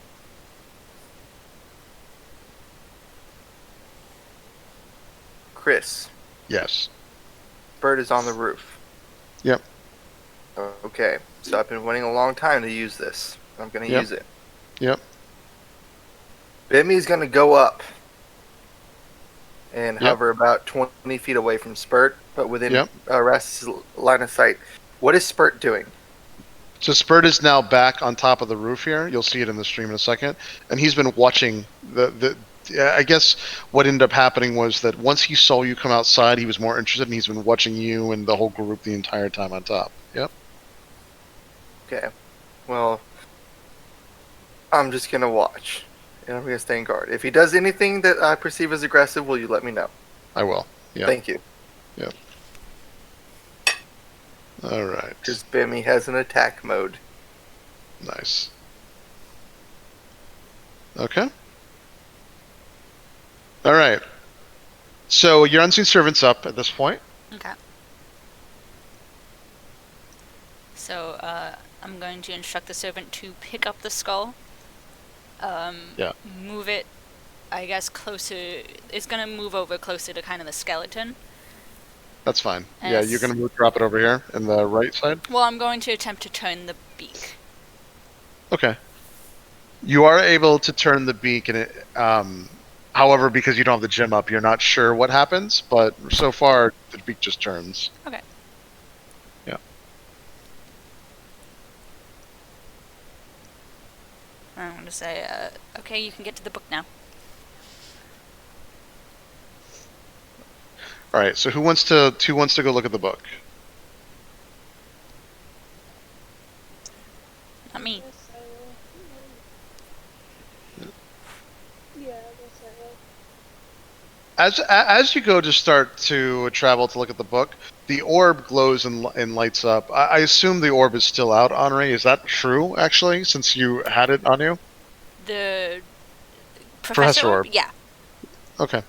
So it glows and it lights up and it says, "Wow, this is a dangerous room. You're a brave girl." The entire tomb is dangerous. You think it was saying that, by the way, to Miracle as she was walking up. Mm. All right, Miracles. So you walk up to the book. Yeah. All right. Just kind of, I guess, say to the orb, I guess, thank you. Yeah. Thank you for this.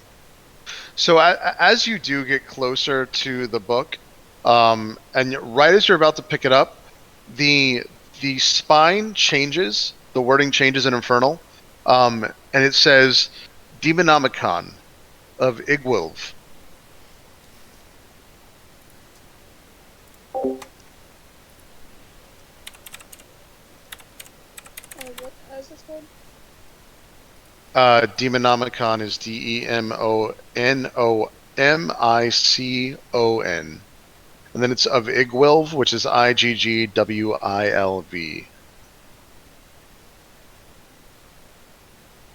Can I? Well, I'm not there, so I can't do anything. Never mind.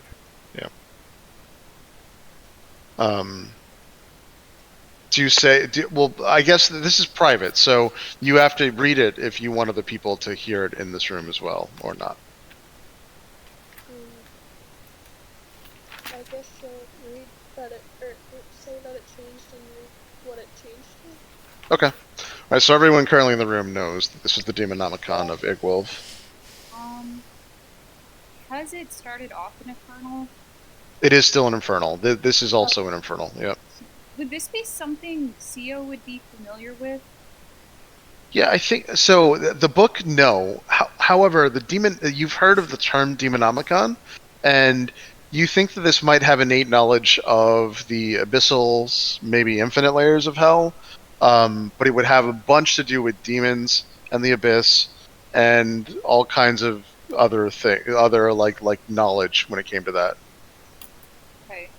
She'll type up and say that, and to be clear, Miracle hasn't touched the book yet. She just went up to it and looked at it. That's right, and it changed when she went up to look at it. That's exactly right.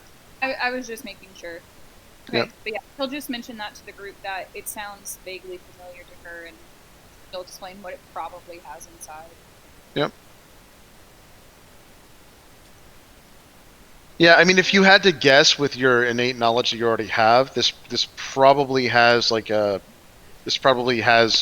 list of demons and maybe more information about the abyss.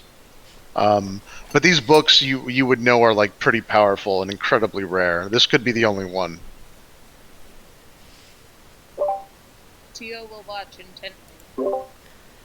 A question: this book didn't ping for the detect magic? That is correct. Just the blue one did. Yeah. That is correct. I guess should pick it up. But here's the thing. So that's why I'm asking if you're relaying this information. This book does not ping detect magic, but it is clearly magic. You can't really explain. There's no other explanation for the script changing.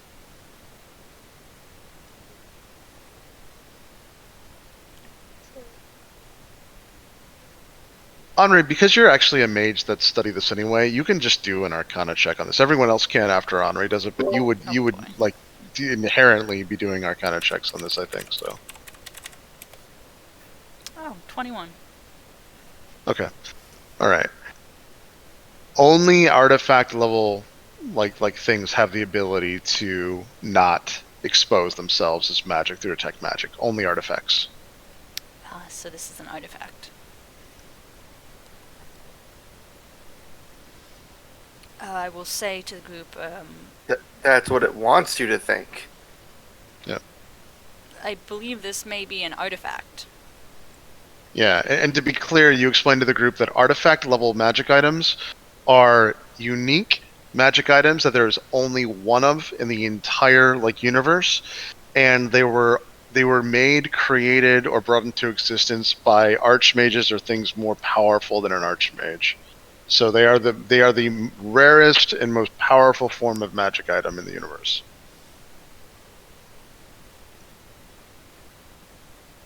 Huh. I guess this means that we should go pick it up or just leave it then. Yeah. The other thing you would know through 21 as well is there are certain other spells or other things that can also pretend that they're artifacts.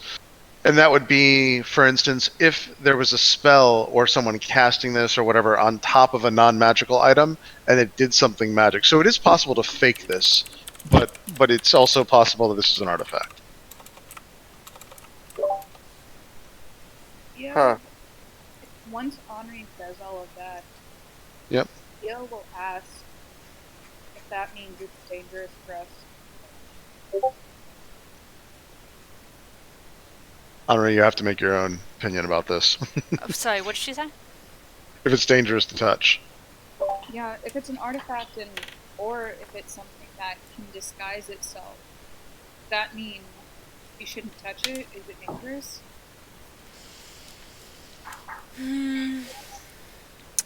I'm going to pull out the orb. The professor Yep. orb. I'm going to hold it up and say, is the Demonomicon of Igwolf, yep. Igwilf. Igwolf, yep. Is it dangerous to touch? It flashes and it says, the Demonaka of Igwolf is not an item that I know of that exists within Greyhawk or any of its hells or any of its other planes. Sorry, your item does not exist. Also, I just realized, did Miracle identify it? This book? No. Okay. No, I was she gonna identified say- the other book. Yeah, the only book that was identified was the Okay, so she was just yeah, able the- to yeah. read the... Okay. Exactly. She did not identify this, no.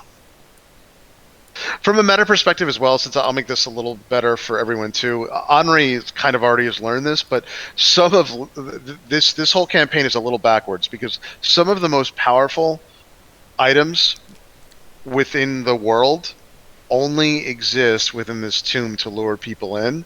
Not all of them, obviously, but there are some. So there are some things, just keep this in mind, like you might be able to get back here maybe one day or whatever, but the reality is that some of the items in here, you either get them or you don't, and it is not a balanced campaign in that respect. Like some of the more powerful things just happen to be within the area that you guys are starting in.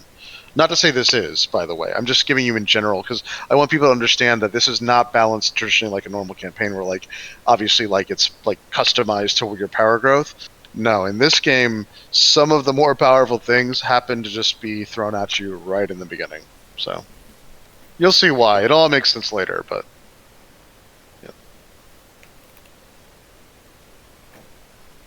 Aras is gonna waddle back in. all right, Rastus. Yep. As far as I'm aware, it's not dangerous to touch. I guess I'll pick it up. Okay. All right.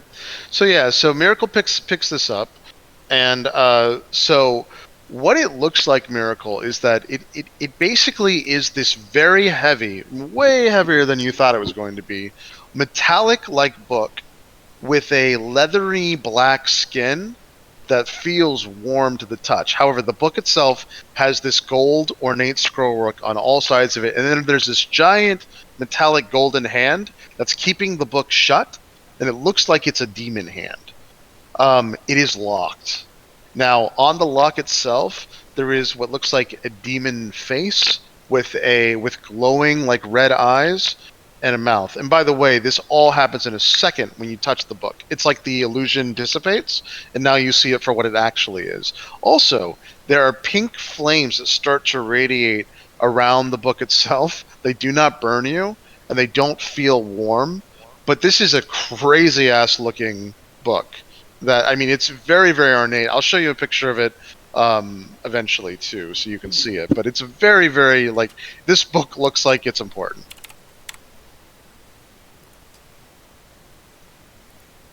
Guys, can we go? Okay. I want to get that blue book. Okay, so I'm gonna go around this corner and then head down that hallway. Yeah, I still Yeah, want I'm to a- check out that lamp. I'm gonna stay behind Pyravin. Yep. Oh, Wand of Detect Magic is gone. Because Yep. I am taking my +1 shield back. Okay. That sounds... So, Pirvin, this is what you end up seeing. So, What- there's Who go ahead. has the Wand of Detect Magic, real quick? I did. that was great. It Right here. it reverts to a twig in your hand. Okay. So, there's a staircase that goes all the way up. This presumably goes to the outside. Pirvin? Okay. Oddly enough, Arasis is going to kind of wiggle his way in front of Pyravin and crouch in front of him with holding his shield up, and is just going to kind of just walk in front of him as a human shield. Sure. All right. Okay. Are you guys going to try to leave, essentially? Yeah. I'm just following my my lockpicking bro. All right. Cool deal. Let's do this. So. All right. Do me a favor. Everybody go ahead and roll for initiative. Okay. Hold on one second. Yep. Chris, you did hear I took the book. The blue one. Oh, I didn't hear that, but that's fine. You can take it though. You can grab it. I'll allow that. Yeah, Don't and I worry. would have started heading towards the Ooh, lamp. yes. All right. Give me 1 second, too, guys. This is such a pain. Hold on. Exclamation point C space in it. Oh god, I made it outside of the house. Oh my god. Come on. Me and Kaylee rolled the exact same thing with the exact same modifier. All right. Hold on. Oh, poor Chris, I can see the issues you're having. Yeah, this is a mess. I don't know why it's bugging out on me today. I just want to get your miniatures in here. Oh, God. Did you try dropping down the level on the right side? Yeah, I'm gonna have to, but hold on 1 second. Let's see. I am one with the roof. Yep. Oh my god. Okay. It's just because it's beta software. It's what's supposed to happen is I'm supposed to be able to take this tooltip here. This will take out the ceiling. It will no longer exist, and I can put the miniatures inside like I've been doing the entire game. And it won't let that happen. But hold on. Let's see. Because there's a bug. Hold on. Let's see. So Pyravin, you're inside. It is important that everyone's inside here, so hold on. Alright, cool. That worked. Let's try... Yeah, that's what it is. It's a stupid bug. Okay. All right. Oh, Henri. Everyone can get in but Henri. Henri, you have to stay out the whole time. Sorry. Hold on. I Hold get on one shunted second. out of the house. Yeah. Can you just spawn Okay. in a new person in there? I'm gonna have to if you can't get in. So Just Yeah, put me on you the really- roof with Click Clack. We'll have a great combo. yeah. Yep. I might actually put in Kino. Hold on one second.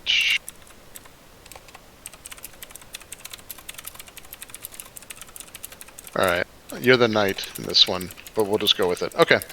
This is you, Henri. So all right. So Erasmus, you are also. Can't believe you chose the Knight mini for the wizard. Yep. Teasing me Yeah, with we'll that. just do this quickly. I think Erasmus is still outside too. Jesus Christ. Hold on.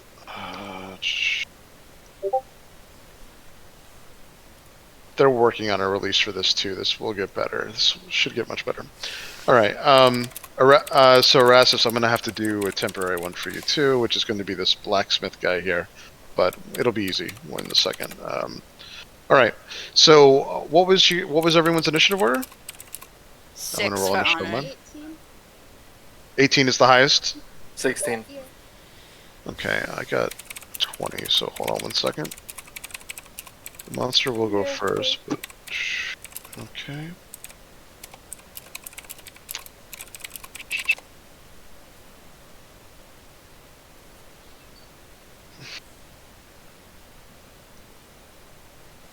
Did everyone make sure their character got the long ass stuff back? Yep. So And I'm so sorry, guys. Just bear with me while I get the miniature up too. There it is. All right. Okay.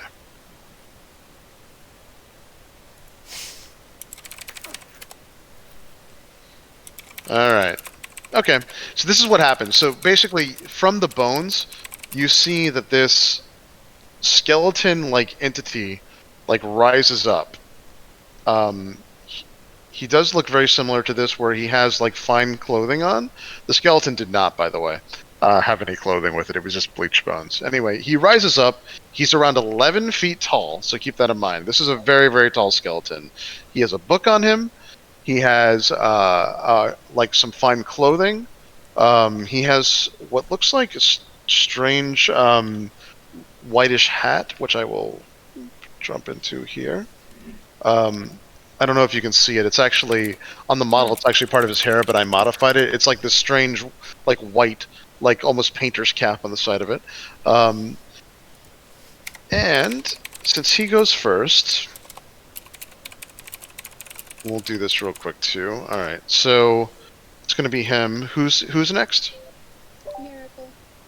All right, Miracle. Cool. So, oh my God, where? Let's see. Hold on.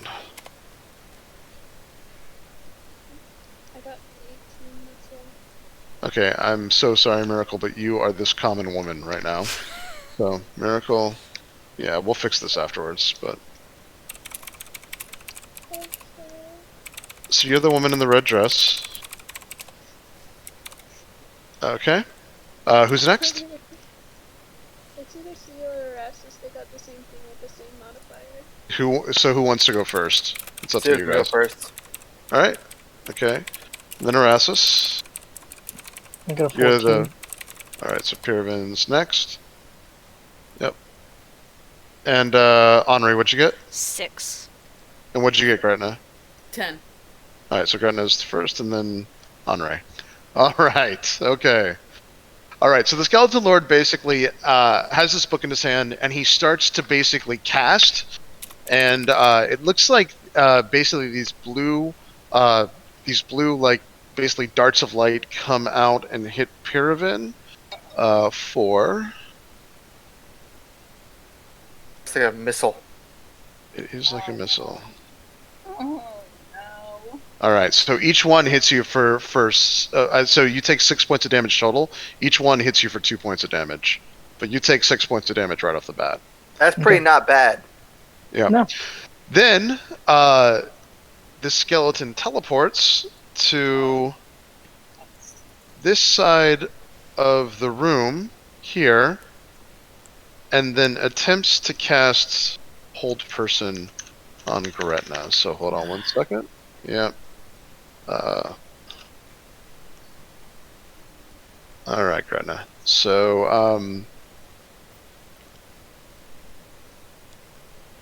right. So the way this works is that you just have to succeed on a Wisdom saving throw. So go ahead and roll Wisdom saving throw. Great at those. Hopefully. Okay, Yep. so that's save. Yeah, it's a save. Yeah. S. Wisdom. Sure. I think I'm doing this right. Yeah. See if that happens. Nope. What'd you get? Yeah. 9. All right. So you are actually paralyzed. So you're paralyzed for the duration. So you're I can basically. make another wisdom saving throw. Well, you can try to at the end of your turns, but for now you're paralyzed. That's exactly right. So you're basically incapacitated. You can't move. You can't speak. You are going to automatically fail any strength and dexterity saving throws if that comes into play. Any attack rolls against you have advantage. Oh no. Okay. Now, keep in mind, if you are attacked in this state with Hold Person, any attack that hits you, it's a critical. So just keep that. But yeah. So it sucks.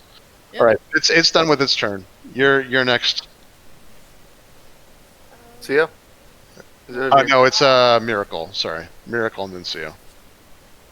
Yeah, Miracle's the commoner. Okay. Yep. Sorry. Might be on reset.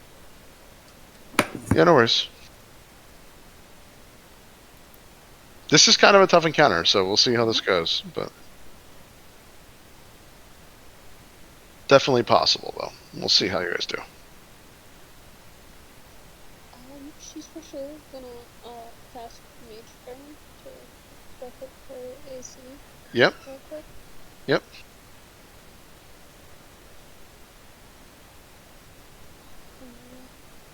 Yeah. That's right.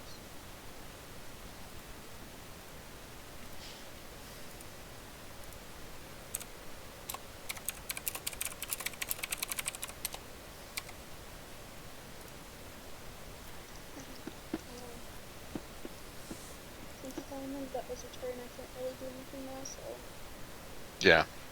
Yep. Okay. Chris, if I die here, what happens? I'll tell you. Okay. It could happen. It very well could happen. It would suck, and I'll explain all of it if you do. So, yeah. All right. Seo. And just keep in mind, for meta perspective, this will be fun because this is actually hard. This is decently hard. So, yeah. I like how you're like, it's actually hard this time. Yeah, the last one was hard, but like this one requires some. You'll see. But yeah. Okay, I see myself. Is the skeleton behind that cot? So the skeleton is here. It is behind these cots here. It teleported all the way to the back, closer to the lantern thing here. But yeah, it's here. Okay. How much cover do I have? Because I see there's that cot. Yeah, you definitely have half cover. You have half cover, so it's going to be hard for it to hit you. No, that's perfectly fine. So I would Yep. like to approach that cover a little bit more, and Yep. then I would. I know I'm gonna. Oh no, that's Gretna. Yeah, Right. Gretna's here. Gretna's here. Yeah. If I were to try and like go up to that barrier, lean around it, Gretna would be in the way of my line of sight, wouldn't she? Gretna is directly in the line of sight to you and the creature. That is correct. On How the tall are you? CO is only about like 5 seconds. Oh, Yeah, okay. but Gretna is shorter than you. You could I'm- attempt to like I'm- go over her head. Yeah. 4'3", I think. Yeah. Well, I see there's like 4'6". and there's And the skeleton's 11 feet tall, so it's Oh. definitely yeah. You definitely have a shot. Yeah. if I were to look through that break between the pillar and the wall instead of like leaning in front of Miracle, Yep. I have a better angle to just only the skeleton? Yeah, probably. That is probably right. Yeah. And I'm gonna do that, and we'll cast Eldritch Blast. Because that's really the only ranged spell I have right now. Yeah, sure. So Yep. I will do that. Okay. Go for it. Go ahead and cast, yeah.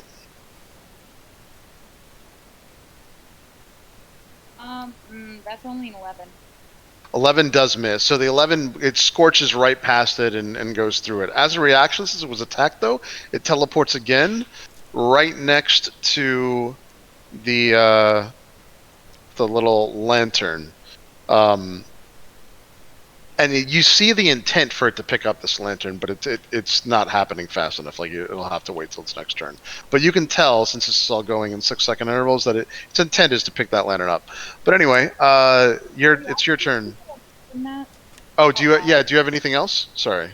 No, the only bonus action I have isn't relevant, but either as a free action or a bonus action, I'm going to call out that it's trying to go for the lantern. Sure, you totally can. Now, Arasis, you can kind of see the creature through this thing tier 2. You have 3/4 cover through this right here, which is good for you because you still have a line of sight and direct hit towards the very tall skeleton. But I don't know if you can see it on the stream. It'll catch up in a second. But you have this window here, so you're mostly covered. You have 3/4 cover. Okay. I needed to make a dexterity saving throw as I cast Fairy Fire on it. Awesome. Yeah. And it's a 12. Does not succeed. So it is for the next minute. It is illuminated in this incandescent purple outline. Yep. Every attack roll has advantage against it. Cool. Yep. And I'm going to use all my movement to approach this thing, and I'm going to draw I cannot find it on D&D Beyond. I know it's called Corpse something. The light hammer. Corpse Slayer. I'm going to draw a Corpse Slayer. Yep. And so here's how you could move.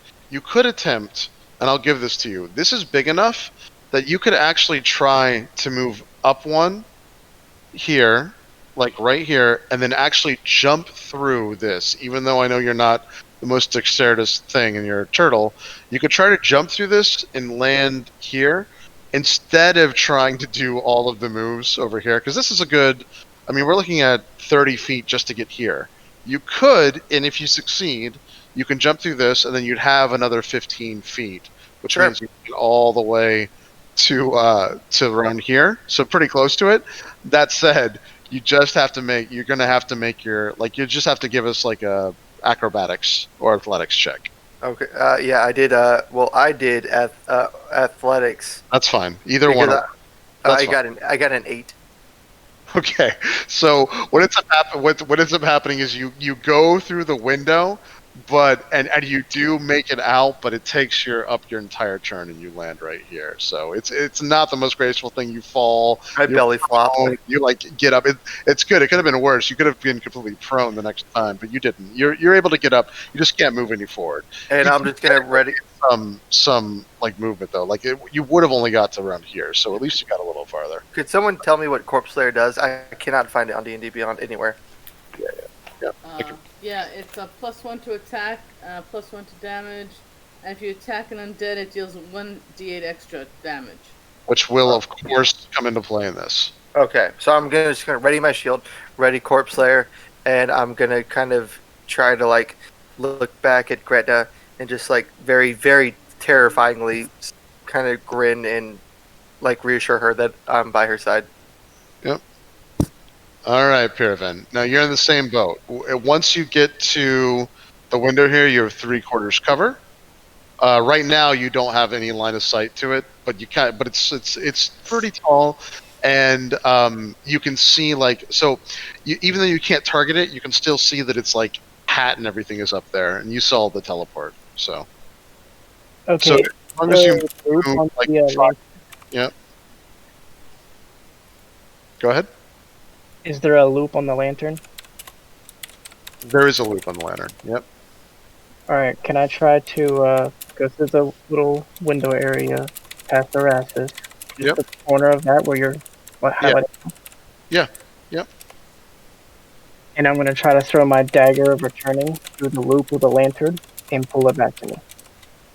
It will be very, very difficult to do this. It can be done, but it's just going to be very, very difficult to hit. So the DC will be high. But you can go ahead and make an attack roll against the lantern to try to get in the exact loop. There are no cold shots in D&D, which sucks. But at the same time, anything like this, I definitely like support. It's just your DC is going to be high. So So back to use the restroom. go ahead and roll the attack, and that's going to be the DC to see if you can get this. Wait, what's he doing? He's going to try to put his dagger specifically through the hoop of the lantern and see if he can grab the lantern back to him, which is possible, but the DC is very high. So he's basically targeting the lantern to hit it, but in this case, he has to hit it in a certain way, which gives its A whole 19. yeah. A 19 does not work. So basically, it goes all the way through, and you would have had to get 20 or higher to do this. It does hit the little lantern thing, but it hits it in a way that it just falls down. It doesn't. The dagger blade doesn't actually get through the thing of it. You were close though, and you know at this point that you might be able to do this. It's just you're going to have to get above a 20 to actually make this successful. And it does hit it, but you were not directly in line in the perfect way for the blade to go through. It just hits the side of it, it brings it down, and goes back up again. So, but there was a good shot. I was gonna put in it. God damn it. I'll just return it and then I will use a bonus action to get as close as I can to it. Sure, of course. So, same thing. Do you want to try to go through the window and save her some time and movement? Yeah, for sure. You can do athletics or acrobatics to jump through it. As long as you succeed, you can use the rest of your movement.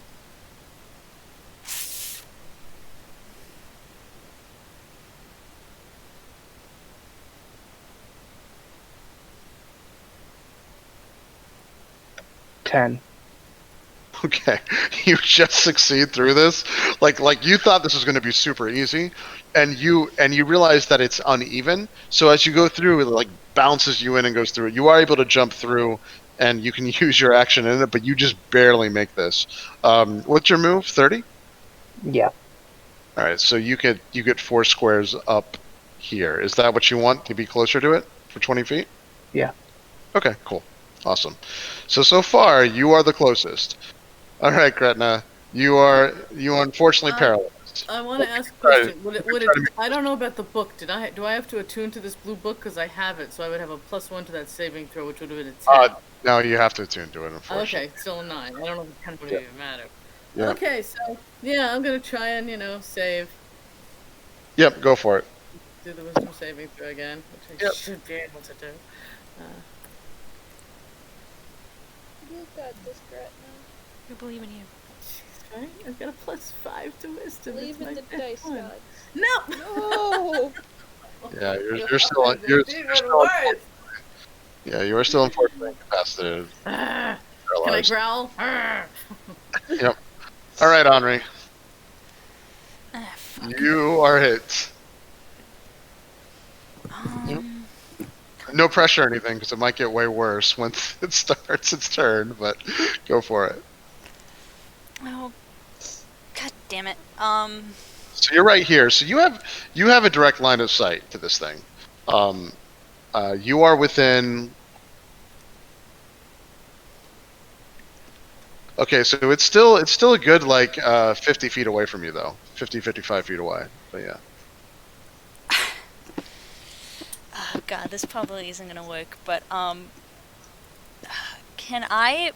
would Minor Illusion be able to make the lamp disappear?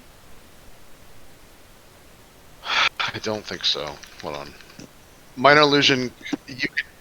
You might be able to make it look like there's like rocks on top of the lamp, or that the ceiling collapsed or something. But hold on. Minor illusion. I don't It'd be think completely silent though. it would be completely silent. Yeah, there's no. Yeah, and if it happened, like, let me just read it though. Hold on. Let's see. Create sound. Actually. I guess it's a sound or an image of an object within range that lasts for the duration. The illusion also ends if you dismiss it. If you create a sound, its volume can range from a whisper to a scream. It can be your voice, someone else's voice, a lion's roar being drummed, blah, blah, blah. If you create an image of an object, such as a chair, it must be so it can only be 5 foot like cube. The image cannot create sound, light, smell, or any other sensory effect. Physical interactions with the image reveal that it is an illusion because things can just pass through it. Yeah, I'm not sure this would be helpful, Andre. Okay.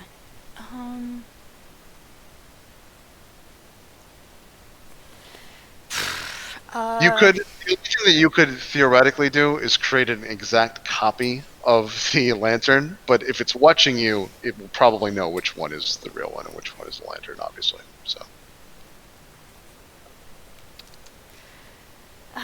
Damn, this sucks. I will attempt to cast Ice Knife. Okay. Yeah. That is a 16 to hit. That hits. Okay, for 2 magical piercing, and then it makes a dex save. Okay. Yeah. It's saved. It got a 20 with its +1. So. Okay, so it gets 2 points of cold damage. All right. As a reaction, it is going to take its teleport, though, and it does. Since you damaged it, it does teleport right behind you, Henri, and so it reaches out and touches you. Oh, fuck. It gets to do this if you damage it. It does. So basically, this is what ends up happening. As you cast, it's almost instantaneous, almost as if it like predicted what you were going to do, and it gets behind you and does this like shocking, like awful, like grasp with its hands, and it does 8 points of damage to you from behind. Oh boy. But that does so. Bad touch. Bad touch. Now it's the skeleton's turn. So, unfortunately, that doesn't even count as its turn. That's how sick this thing is. So, it does again cast its version of magic missile. It casts this time at you, Sio. And it hits you for 10 points of damage. 2 darts basically go inside of you and kind of explode internally, and for like 10 points of damage. And then, as Or the magic missile's a D6? this one is, it's a special kind of thing, and it's Holy 2. fuck! Yeah, you'll see later. If you beat this and if we like survive it or whatever, you'll get to see everything. But so anyway, so it then goes through and teleports back to this area here, and its intention again is to pick up the lantern, but it's this is the end of its turn. It can't pick up the lantern yet. All right, Miracle. Kill him.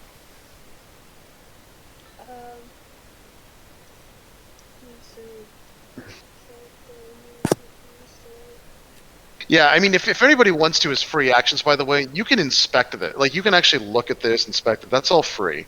So I want to make sure that everyone understands that. Like, right now I just gave you the general description and all of that, but if you actually want to look at it, you can look at it as a free action. Yeah. Look at what? So, wait, Anna. where did this skeleton come from? The skeleton. So I guess you weren't here, but the skeleton came from the floor, and what ended up happening? It was over here. The skeletons, like the marker's still there, but that's no longer there anymore. There's bones. What ended up happening is Erasmus and Pirvin went to go leave, and that's when it started just attacking everyone and trying to murder them. So there was a trap.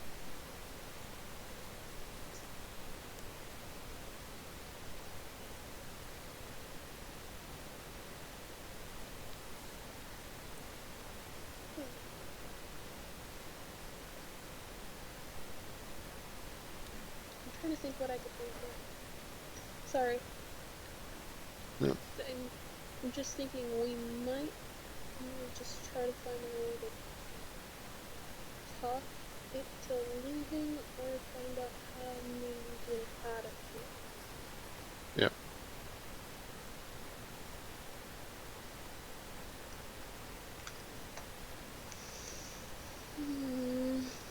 I'm not. Wait, am I the person?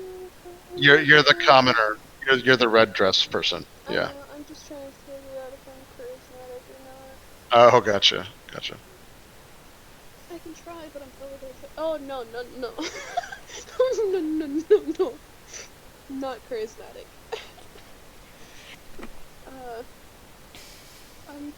I'm gonna attack, but then I'm also gonna bring up, maybe we should find a way how to get it out of here, or talk it to leaving us alone.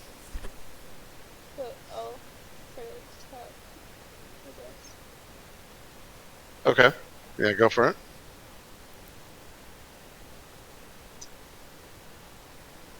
I'm gonna do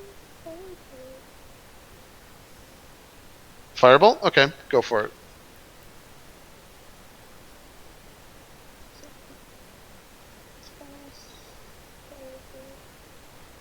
Yeah. What's your range on Firebolt, by the way? I think it's like 160 or 120, right? 120. Okay. Yeah, you're. Move it closer, No, you don't. You don't have to. Yep, Alright. you're good. 17 hit, That hits. 5 damage. All right. You do 5 damage, and that's a reaction. It does teleport again to here. Come to me. Yeah, it teleports right next to you, and it does try to do shocking grasp against you. But hold on one second.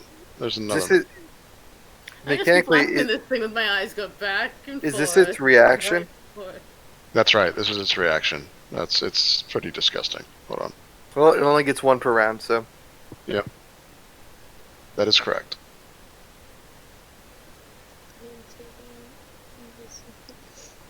you're the wizard tank. Not really, I was just taking its reaction for anyone else, or it might have been her. That's what I'm saying. You're tanking the reaction. Yeah. So it does try to do shocking grasp, but it is engulfed in what looks like blue flame, and Oh, that is it for the end of its turn. Next turn. So by the way, this is what ends up happening. It goes to shocking grasp you, just like it did before, but it basically erupts into blue magic flame. Very clearly magic. You have no idea what's going on or what it's doing, but it is like a blaze in front of you. All right, go ahead, Sio. I'm gonna stick with the good old classic, Eldritch Blast.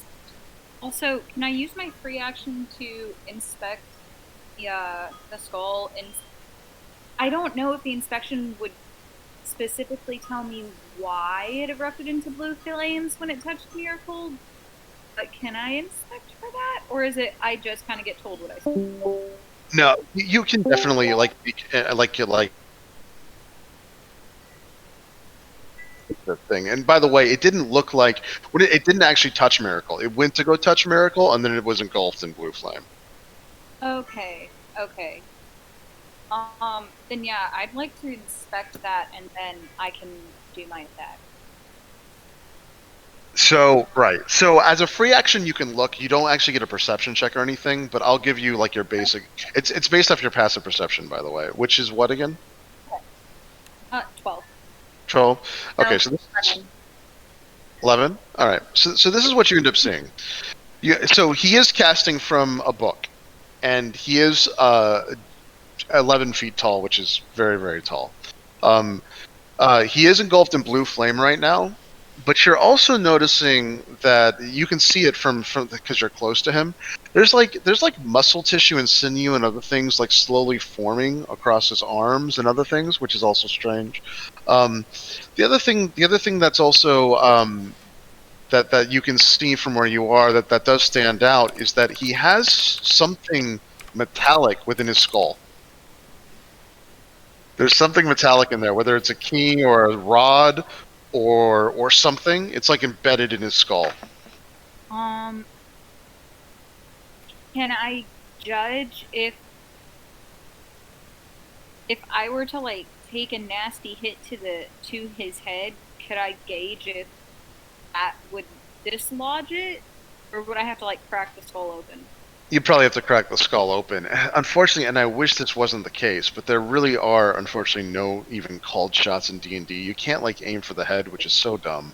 But I will give you this: what I will allow in special cases like this, if you really want to, just like Pyramid, you can just roll to hit, and I just raise the DC, Okay. and which is fine. So it'll be a +5 in this case, but you can try if you want to try to do something special like that. You totally can. It's just a decently high DC. I may try and do that, but with something else it's holding. Can I tell if the book is magical by looking at it? Does it kind of like? Yeah, no, it definitely looks like it's a magic spell book. Yeah. Okay, it's probably not gonna burn. I am going to try and cast Eldritch Blast at the book to see if I can get the soul to drop it. And I'm probably gonna have to move to do that because I'm up around a corner.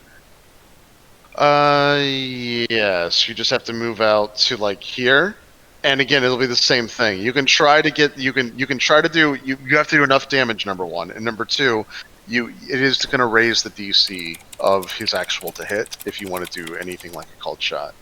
Yeah. And that isn't raw in the D&D thing. It's just that it's very depressing to me that you can't do called shots, so that's why I have this roll. That's fine. Yeah, I'm gonna go to where you just put me, and I'm gonna try and cast Eldritch Blast to knock the book out of his hand. Okay. Yep, go for it. It's somehow lower than last time. It was 8. Yeah, it doesn't even hit him, actually. You actually, like, hit the corner here. Remember, you have advantage, too. Because of fairy Oh fire. yeah. Oh, yeah, if you have advantage, roll advantage. That'll help. I totally forgot that. Thank you. Yep. Yeah, I think actually that goes for everyone that attacked. Yep, it's everyone. Yeah, That's so a just nat keep that in one. mind. Although I think this is the start of the next one, but technically you would have had advantage too. Her second one was a nat 1, so. Round 1 + 5. Oh, yeah, good thing you're not a wild mage. But... Yeah, okay. So yeah, it does just bounce literally right into this, and like the whole column here just takes the brunt of it. Okay. If I could, I would like to just tell everyone, that I think he's regenerating. Yep, cool. All right, Erasmus. Okay. So, is he within 30 feet of me? He is within 30 feet of you. Yep, he totally is. You're right here, if you can see it on the stream. So, Is there any benefit to attacking from behind? no, Okay. unfortunately not. Alright, well, I'm going to run at him and I'm going to hit him with Corpse Slayer. Cool. Yep. Go for it. I do have advantage. You do have advantage. Yep. Light hammer. So 17 to hit for 4 Yep. piercing damage. All right. So and then you get your 1d8 because he's undead. Yeah, and you didn't do advantage. Yeah, you can try again. it's maybe okay, it does- 20. Yeah, that's the only thing that you would get. It's because you definitely hit him. You destroyed this guy. Yeah. I got an unnatural 20. Yeah, that It's wouldn't more matter. damage though. But you do get your 1d8 on top of that. So because it's Corpse Slayer, so you basically get a 1d8 on top of this for radiant damage. 8, so 8 Oh, wow. radiant damage. 8 plus what was it for? Yeah, so 12 damage total. Awesome. Now, here's the other thing. So this is what happens. You come at him from his back, and you literally smash this hammer right into his skull.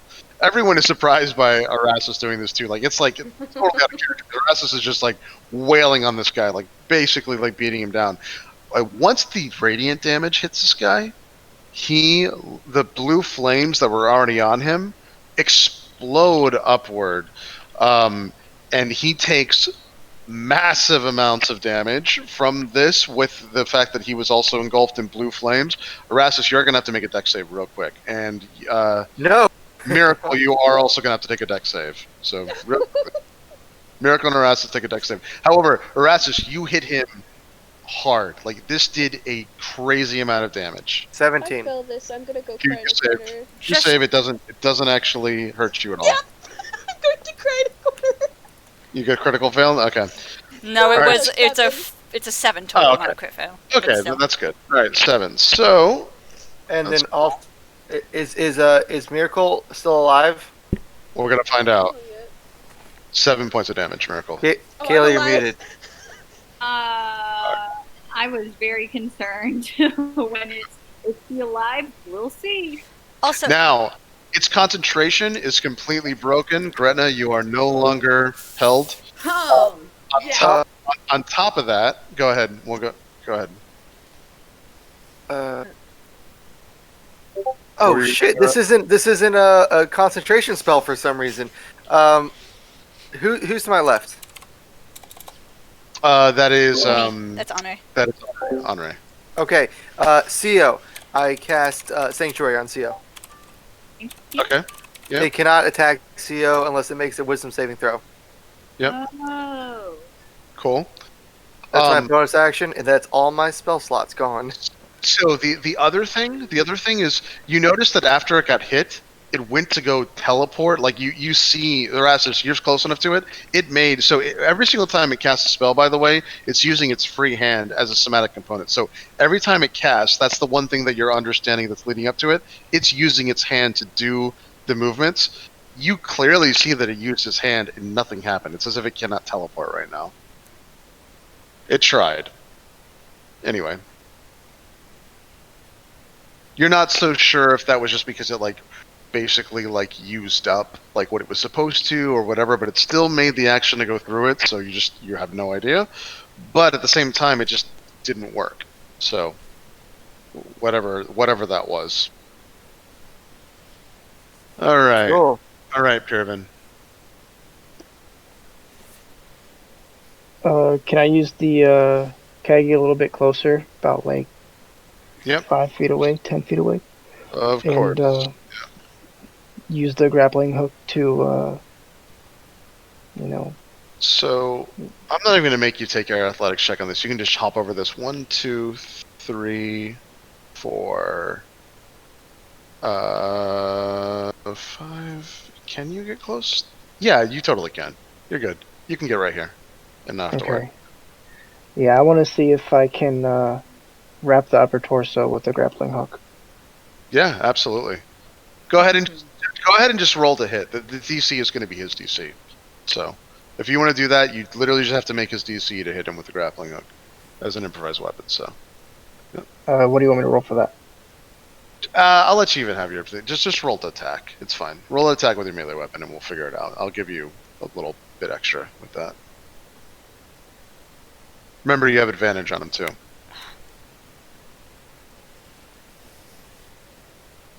The Fairy Fire lasts till what? The beginning of his next turn or something? Fairy Fire lasts for a minute. Oh, that's awesome. Yeah, that's really awesome. Yeah. 19. Yeah, you're able to do this.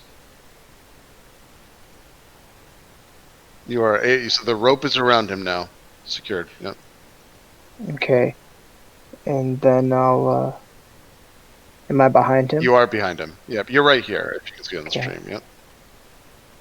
Alright, I'd like to use my 2-weapon fighting to slash with my short sword and see if I can get sneak attack damage. You will get. In this case, you will definitely get sneak attack damage because Erastus is here and he's also got someone else on. So you're definitely going to get it if you hit And him. he has advantage because of Fairy Fire. Exactly. So you would have gotten it anyway. But yeah. Yep. Go for it. And the dagger returning is also a +1 dagger, just for your, in case you didn't know. Yep. Yep. So go ahead and attack. Dirty 20? Yeah, that hits. You're able to get him right in the back there and chip his bones off and do some pretty good damage to him. What is your damage? Hopefully. It's gonna be 6. And that's with sneak attack? No, I didn't roll for sneak attack. 1 second. Yeah, I was like, wow.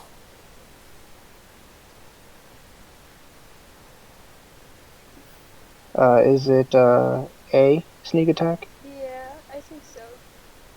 Try it with me. It's like 2d6,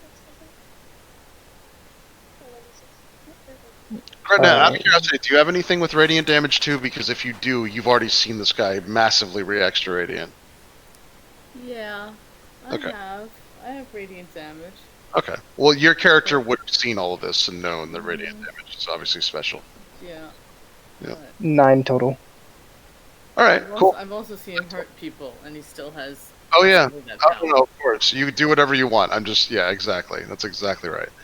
So all right, so you do 9 damage total. All right, this guy is definitely hurt, especially from Erastus. Erastus has been like the hero star here. Like Erastus has made like cracks all up and down his like back of his skull, and he's doing poorly. But at the same time, he's still up and fighting, obviously. All right, Greta, it's your turn. Okay, I'm gonna try turn undead. Yep, you can. Disadvantage on a wisdom saving throw of 13. That does actually work. Hold on 1 second. So he runs away. We all get attack of opportunities. That is right. That is correct. And he can't take any reactions. That is right. All right, so Oh, by the power And of Tyr. and he still has fairy fire, so we all get advantage. that is right. That is exactly right. So, the only one I'm not sure about though is Seo. I don't think Seo gets an attack of opportunity, unfortunately, but everyone else does. Yeah, everyone else does. But anyway, he books it. So you're successful on your turn undead, and actually, you know what? I take it back. Seo, you're totally going to get an attack of opportunity because this is what he's going to do. It has to wait for its turn, I think, before it can run. And its turn trying to move as far away from you as it can. Oh yeah. You're totally. For some reason, you're absolutely right. I'm thinking of it from something else. You're totally right about It this. can't take reactions, and all it can do for its action is dash.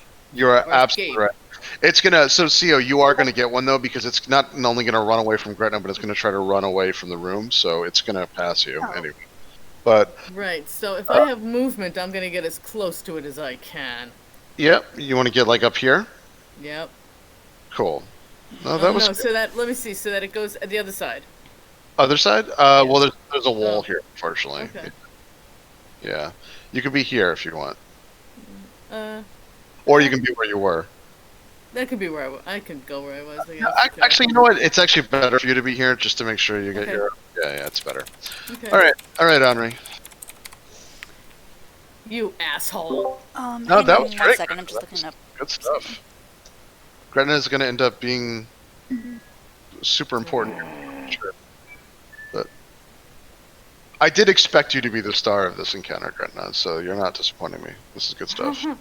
Erastus has got cracks in its skull and everything. Well, that's the thing. Erastus, I didn't necessarily expect, even though I knew he had corpse slayer. It was going to be iffy on what happened there. But Erastus hit him while he was inflamed, which is freaking amazing, which is awesome. So, yeah. Okay, then All right, Henri. I am going to head in the direction of the lantern, Okay. Yep. and it doesn't get an attack against me because I believe Gretna said it does not have Can't take reactions. reactions. Yeah. It doesn't have reactions. That's right. Yeah, it ignores you. Completely ignores you. Now, the only thing is, are you going to double move No. or move? Okay, so hold on. 1, 2, 3, 4. As far as I can get in that direction, and then I'm going to turn around and firebolt. Okay, so this is as far as you can get. Okay. And you're going to firebolt him? Cool. Go for it.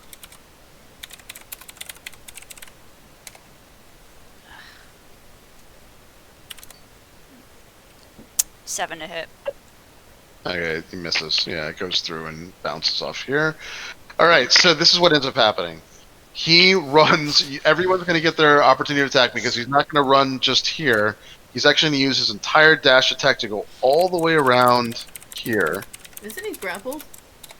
He does have the rope on him. He does have the rope on him. However, unfortunately, in order to like do that, Pyramin's gonna have to make like a strength check. And Pyramin already attacked, so all he has is like the rope around him. Pyramin, he'll still be the rope is still there. So if you want to, at the beginning of your turn, you can try to use your strength to keep him around. But for now, he's gonna get to at least here. that rope is, I believe, 120 feet, right, Fairman? Or Yeah. 100 feet. Yeah. Okay, so that's so everyone does get their opportunity of attacks. So go ahead and roll Not those Henri real because quick. she moved out. Oh, absolutely, everyone but Henri. You're absolutely I right. mean, I would have. I don't have Warcaster on me, so I would have had to hit anyways, and I don't have a weapon, so. Gotcha. Yeah. God, I've never hit with my weapon before. All right, so go ahead and roll. Yep. And what's crazy is the opportunity to attack with radiant damage. Yeah, is gonna advantage, by the way, everyone. be- yeah. Yeah. When I take my opportunity attack, am I able to Hold on. do so by casting a spell, or does it have to be a melee attack? No, it has to be a melee attack. Yeah. At least, unless I'm wrong, is there a feat or something that? Warcaster will allow it to be spells. Yeah. Yeah, that's right. Like I said, but that's why I knew that it was irrelevant for me to try because I don't have it. After everyone else sees what damage they have, then I'm gonna ask you what I do for mine, because I have an idea, but I don't know that for it. Sure. Okay. I So, got a 10. Sorry. Go ahead. I got a 10. I don't think it hits. It does not hit, unfortunately. Okay. Yep. So that sucks. 21. 21 hits. Yep. 12? For cold damage, and it has 10 feet less movement until Fif- the end of its next turn. Oh, how much less movement? 10 feet? 10 feet. Okay, so it only gets to here. All right. For me, 15 to hit. 15 hits. So that's gonna be 7 piercing damage and 5 radiant damage. All right. The other thing that you notice is so when it takes that radiant damage as it goes to move or whatever, it's like it actually like encases the entire. It's no longer in blue flame, but as that radiant damage comes down on it, you can tell that it is literally cracking its bones from the inside. It's as if you hit it like 10 times harder than you just hit it with the piercing damage. You notice that this is doing a shitload of damage to it. And it does only get to here because its movement is there. How long does Turn Undead last? Just the end of its turn or something like that? No, wait, let me get to it. Or does it? It just lasts. It doesn't have a save or anything? Let me look. You must, if this creature... 1 minute. Oh, 1 minute's still Oh, massive. or until it takes any damage. Oh no! That's okay. That's a lot of damage. That's alright. Okay, so then it would have gotten. So, Theo, you're not going to get one anyway because it would have gotten to here before it took damage. So, yeah. So that's okay. So, all right. So then, it's yeah. I mean, I guess we can go back to you guys. You know that you can choose not to take your opportunity attack and let it run. That is the thing. No. Okay, No. that's fine. Does 12 hit? 12 does not hit. Cool. Yep. All right. Okay. All right, so it is there then. Yep. All right, but Oh well. that was its turn though. So, all right. Go ahead, Miracle. Does it still have the Fury Fire thing? Yes, because it's up for a minute. Yeah. Yeah, we're not even close to that yet. So I'm saying a minute in round terms, it's gonna run a long time. But anyway, go ahead. 18 to hit and 5 damage? 18 definitely hits, and it does take 5 damage. What kind of damage is it, out of curiosity? Fire. Fire, right, Fire. okay. Magical but fire. I also noticed a note that says the spell that ignites if it isn't. Oh, never mind. Okay. Alright, Theo, it's your turn. Focus code. I'm gonna step over 2 spaces so I can see it, and good old Oh, Eldritch yeah. Blast. Sure, but did you want to get closer to it or farther away from it? Sorry. I just needed to step around the corner so I could see it. Oh yeah, no, you can totally see it from where you are, right here. Oh, from where You I have, am? you have a great line of sight to it, so. Okay, then that's Yep. fine. I'll just do that for the time being and cast Eldritch Blast. Okay, cool. Yep.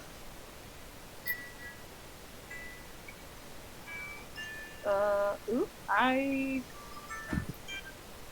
Oh, cast. Never mind. That was good. Yeah.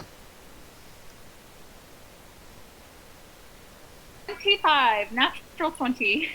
Oh wow. Okay. Yeah, you hammer him. All right. Cool. And that's 13 damage total. Yep. This is the first time I've hit it. the entire- All right. So you actually hit it hard enough with a critical hit that it does actually like go prone and fumble. This is probably more to do with the damage that it's just taken through the radiant damage than your spell. However, your spell definitely was like a good combination to make this guy go prone. So it's going prone. It's now prone where it's at, which sucks for it. So, all right, Erasmus. Oh, go ahead. Sorry. Erasmus, hit it again. Yeah, that was it. Hit it. I'm just gonna stand there. So it's also so it is prone as well. So, but you have advantage anyway from the fairy fire. So, go for it.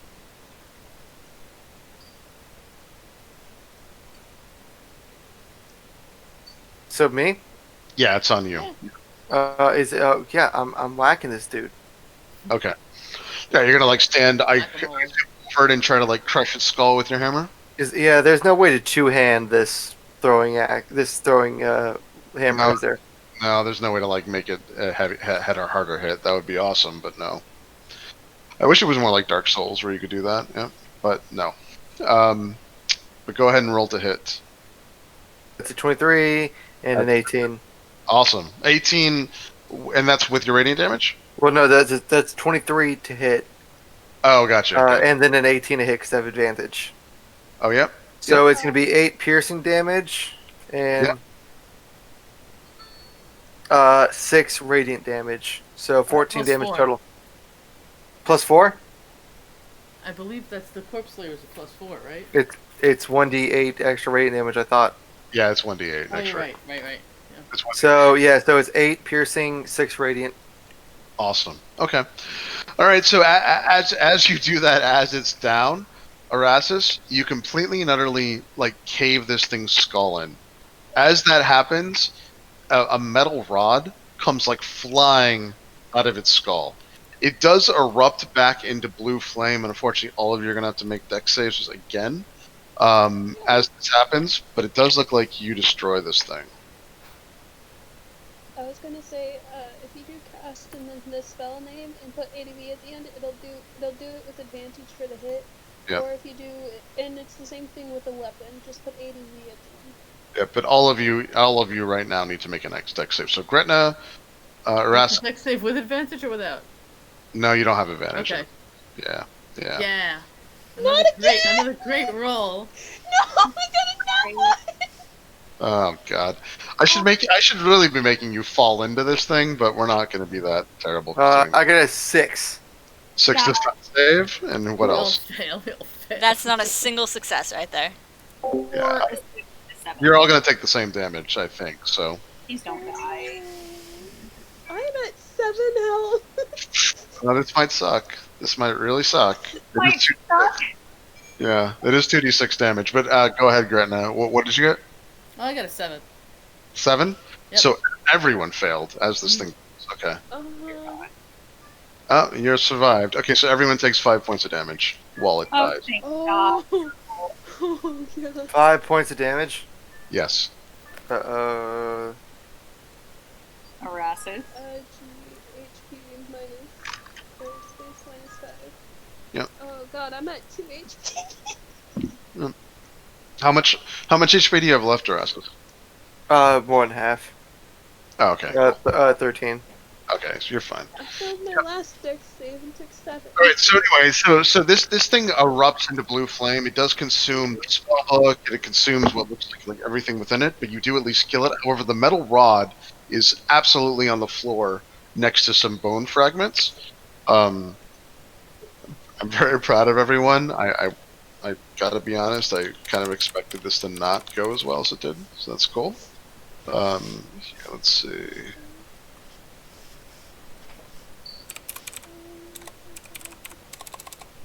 All right.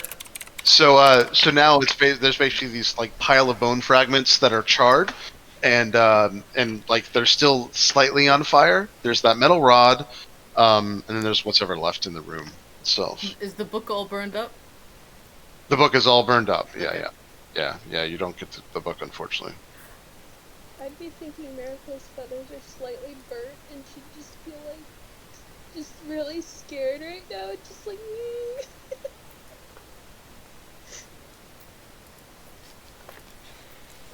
Theo will go up to Miracle, Wow. how frazzled she is, and she'll give her a hug and kind of just like soothingly like pat her back and let her know that she's okay. Gretna just like turns to Erasmus and like high fives his shell, just like, yes! You are awesome! Oh my gosh, did you see what you did to that guy? Chris, thanks for finally responding to my text. Yeah, sorry, I just saw it. Yeah. It was more of a rhetorical thing, so. Did anything happen to the grappling hook? No, it's still there. It's that part's not on fire. You don't have to worry about that. It's magical flame, and it only consumes its own like essence. So. Okay. I am gonna go check out the lantern. Am I in trouble? No, What? Erasmus, why would you be in trouble? You were the hero! You're a hero! Woo! Yeah. So you go over there and look at the magical lantern. It's some kind of magic item. God, I hate ritual casting in the middle of this. Yeah. I'll set Wraith down on it and start. We are almost, by the way, for everyone knows, at the end of the session, but I do want to at least finish this part up because there's a lot of important things like in here. We don't have to do the room yet. Just like you'll have to give me like if for instance if you want to do like ritual cast identify or something, we can get that out now. But I'd like to try and start taking a short rest. yep, of course. Just like sit down and poof. Yeah, and it does. I mean, this area now looks pretty safe. So, and there are the bed cots and everything else. But Yeah, you should maybe consider taking a break. yeah.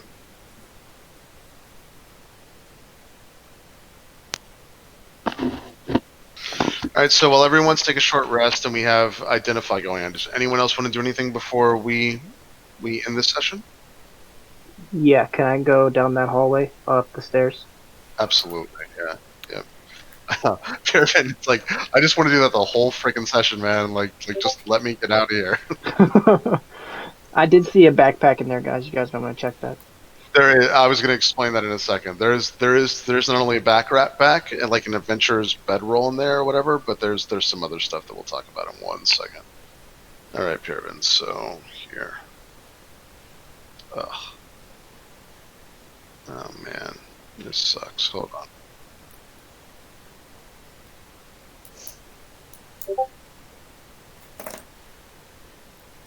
Hold on 1 second. I'm gonna have to kill your mention and restart it. This thing so sucks. All right, Pivot. Anyway, this is what's so you walk outside. You open the door. You walk outside, and it's very similar to what you saw. There's like these gates. There's these 2 gates here that look like this larger structure, and this is about what you can see through those gates. Right here, you'll see it in a second. So there's a lot going on in this room, obviously, but all right. So back inside, you do see that there is there's a couple different open books that you didn't notice before that are basically on bedrolls behind here.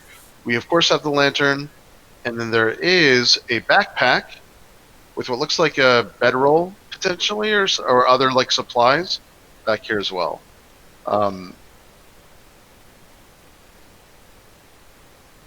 So basically, this is what you find in your identify.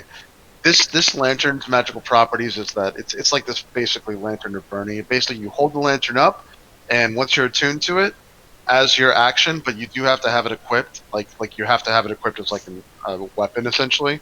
But you can open up the panel and it does 1d8 worth of fire damage. So it's pretty useful.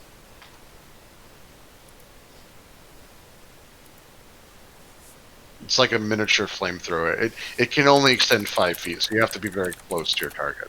Okay, sounds cool. Yeah.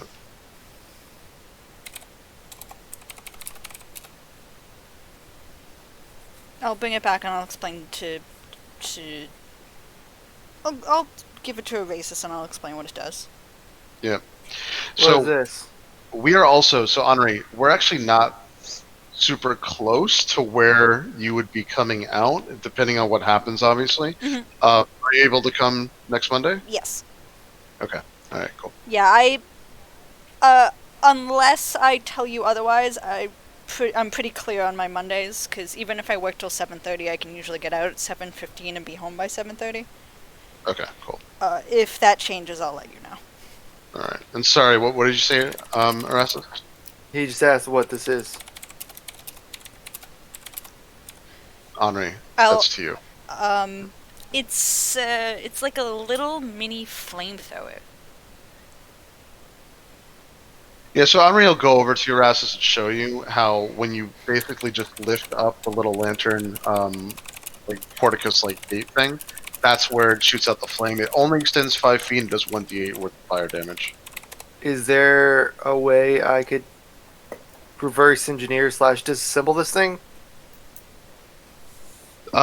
There isn't a way to necessarily disassemble it until you're able to like are you talking about using like your magic item thing, which comes later at like level 6, level 5? I want to put this into Bimi's chest so he can breathe fire. Oh, gotcha. You would be able to do something like that, but it would be a little bit later. So it's a possibility, but it'd be down your path once you get Okay. there. Well, I will hold on to it and just begin to study it. Also, at around this time, your books start to vibrate, glow, and all that stuff, which means that after you take a long rest, you'll actually be able to level from this encounter. Well, yes. Huzzah! Oh, that's an ASI. That that's level. That comes at level 4. We're at level 3. Oh, 3, right, you're right. What Yeah, am I look- thinking? But Great. But 3 is still a big level for some of it. this is a very big level for Assus, and you guys will see why next session. Because now he gets his power armor. Yeah, that's cool. I was gonna be a big- Have you been looking at Tasha's, by the way? Yes, I bought it. I bought the alternate cover on Tuesday. Ew. I've been reading it. Okay, cool. When you mentioned the Demonomicon, I literally ran into Gage's office and I was like, Gage, I know what this is. I read about it in Tasha's. Oh, really? Is it actually? Is that in? It was in Tasha's, but just like getting to read through, I didn't read it cover to cover, but I read like a good bit of it. I just put a lot of pieces together really quickly and I was like, oh my god, I know that's Tasha's like alternate name. Oh my god. Yeah, I that is correct. I mean, this is a second edition item. I'm just really surprised that they. Yeah, that's funny. Yeah. Yeah, like I don't know if it's explicitly in Tasha's.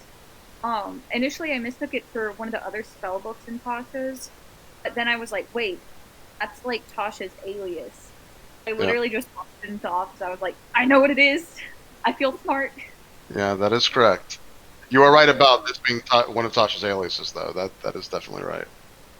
Miracle would also be like taking a short rest with Gretna because like she's slightly burnt. Yeah, of Not course. So cooked bird. Yeah, and by the way, the only reason I'm spoiling the meta side to this is some of the more powerful items are in the beginning is because I would hate for someone, because it's going to depend on the story on if you guys ever get back. You'll see, Group 1 may literally never ever get back into the Tomb of Horrors. That might have been their only shot. They might get back to it, depends, but there's a good chance you guys might be in the same boat, or you'll just never want to come back. Some of the more powerful things are within Asarak's tomb because he wants to lure people in. So there are absolutely things here that you might never see again. So just as a heads up. Don't worry, Chris. We're getting back in. We'll see. We'll see. Why would you come back here? Because Awful. magic Yeah. items. Yeah. Yeah, there's more things in the world than this. Like, Yeah, and there's also stuff in this. We're coming back in. I need that You can't- chest. You can't spend magic items if you're dead. But Yeah. so just out of curiosity, out of character, how much do you know about Tasha out of character? What's your A favorite little bowl? bit. What? A lot. Cool. I Well, kinda that's have to go. Yeah, no worries. You can go. Yeah, so anyone that doesn't realize, like, Igwilv or Tasha, He's literally, I mean, she's on the same level as like Mordecanian and Elminster, essentially. So Yeah, because that was like one of the cool things. Like we had gotten the book the day it released, and it was right after our session where